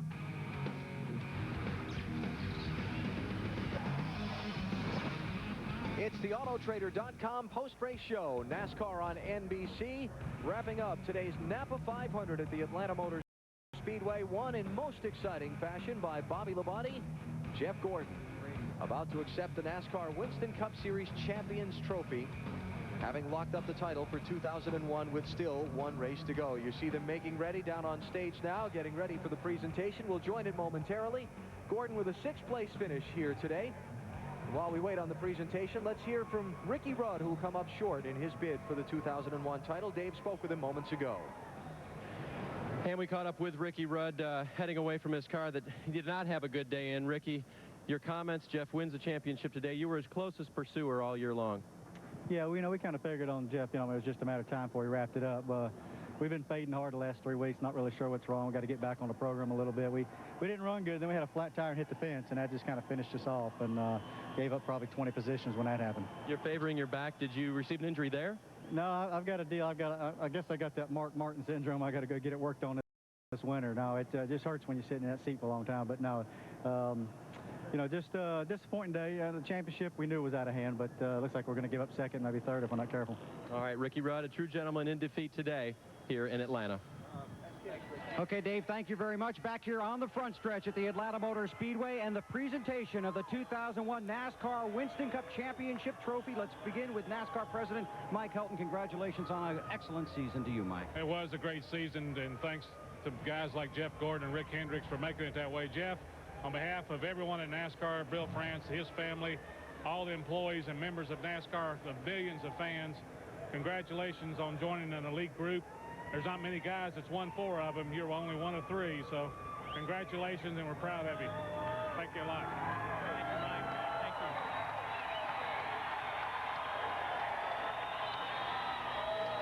you. And from the R.J. Reynolds Tobacco Company, Chairman and CEO Andy Schindler. Jeff, I want to congratulate you, the 24 team, Rick Hendricks and Hendricks Motorsports for winning the 2001 NASCAR Winston Cup Championship. This is your fourth championship, and I'm proud to say I've been here to present all four of them to you. Here's your trophy, man. The 2001 NASCAR Winston Cup champion, Jeff Gordon, his fourth.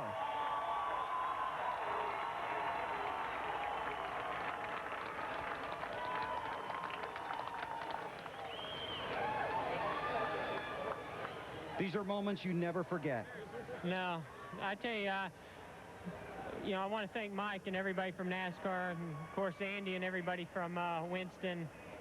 This has been an incredible year for us, and the sport is growing to a whole new level, and we're just so proud of all the efforts that were put out to take this sport to that level, and proud to be a part of it. But every time I hear that number 4, 4 championships, it still just boggles my mind. I can't believe it. But I didn't do it alone. I did it with every member of this race team. They came together and said they wanted to be champions, and they proved it. And through the grace of God, we were able to do this together as a team and just get through a lot of adversity from last year and just build on that and become a much stronger team this year and come out here and win a championship. And phenomenal year. Yeah, you cornered the market on adversity last year, didn't you?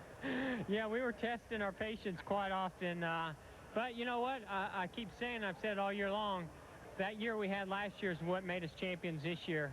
If you don't go through some tough times along the way, then you really never find out what exactly you're made of. And you can say all day long that you're champions through the tough times and the good times, but until you go through and do it like that and come back and be champions. And there are a lot of critics that didn't think we could come back and do it, and it makes us awful proud to be able to come back and put this thing up front all year long and win races, big races, and then come here and do it in the fashion we did today with a good, strong finish. Congratulations to you, your car owner, and your entire team. You're the 2001 NASCAR Winston Cup champion. Thank you so much. It's awesome. Woo! Jeff Gordon celebrates here at the Atlanta Motor Speedway his 4th championship. And, of course, they'll also give him a little bit of money here, Alan. Yeah. Some $3.6 million on Friday, November 30th at the Winston Cup Awards ceremony in New York. TNT will bring you coverage of that. We've got still another race to go before we wrap this season up. What do you say about Jeff Gordon? I'm sitting here looking at the stat sheet that they faxed over here from the press box. Let's see. At age 30, the youngest driver ever to score 4 championships. 4th title in 9 years. Incredible what the young man and his race team have accomplished. Really, they have been a phenomenal team. They felt, everyone said when Ray Evernham left, the team was gone down the tube. Robbie Loomis came in and they didn't have the success right away that everyone thought that Jeff Gordon should have. But he and Robbie Loomis finally got on the same page, and they are communicating beautifully, and they still have a terrific race team there. And the weight of the world is off that team's shoulders. They wanted to get this thing done this weekend. They did not want to really race in this championship going into New Hampshire next weekend. So great team, great effort. Jeff's a great champion. These guys deserved it. Rick Hendrick, his 5th Winston Cup title. He's assembled just an outrageously impressive organization, but I think perhaps the man on the championship team everyone will feel most happy for. But it's Robbie Loomis. Yeah, but the end of this season has been so weird. I mean, because all of a sudden the guys that were so strong the first of the season aren't strong near the end. When we go to Loudon on Friday afternoon, who knows who's going to step up and be the main guy there? A lot at stake at New Hampshire. All of the top 10 spots in the points except first will be up for grabs, and that's a lot of money between those positions. That's at noon Eastern time. This coming Friday, spend part of your Thanksgiving weekend with us. We'll be in what will hopefully be sunny New Hampshire for the New Hampshire 300. Jeff Gordon, your 2001 NASCAR Winston Cup Series champion. Great race here in Atlanta today, but in the end, turn the page in that record book. Jeff Gordon joins Dale Earnhardt and Richard Petty for the 4th Winston Cup title.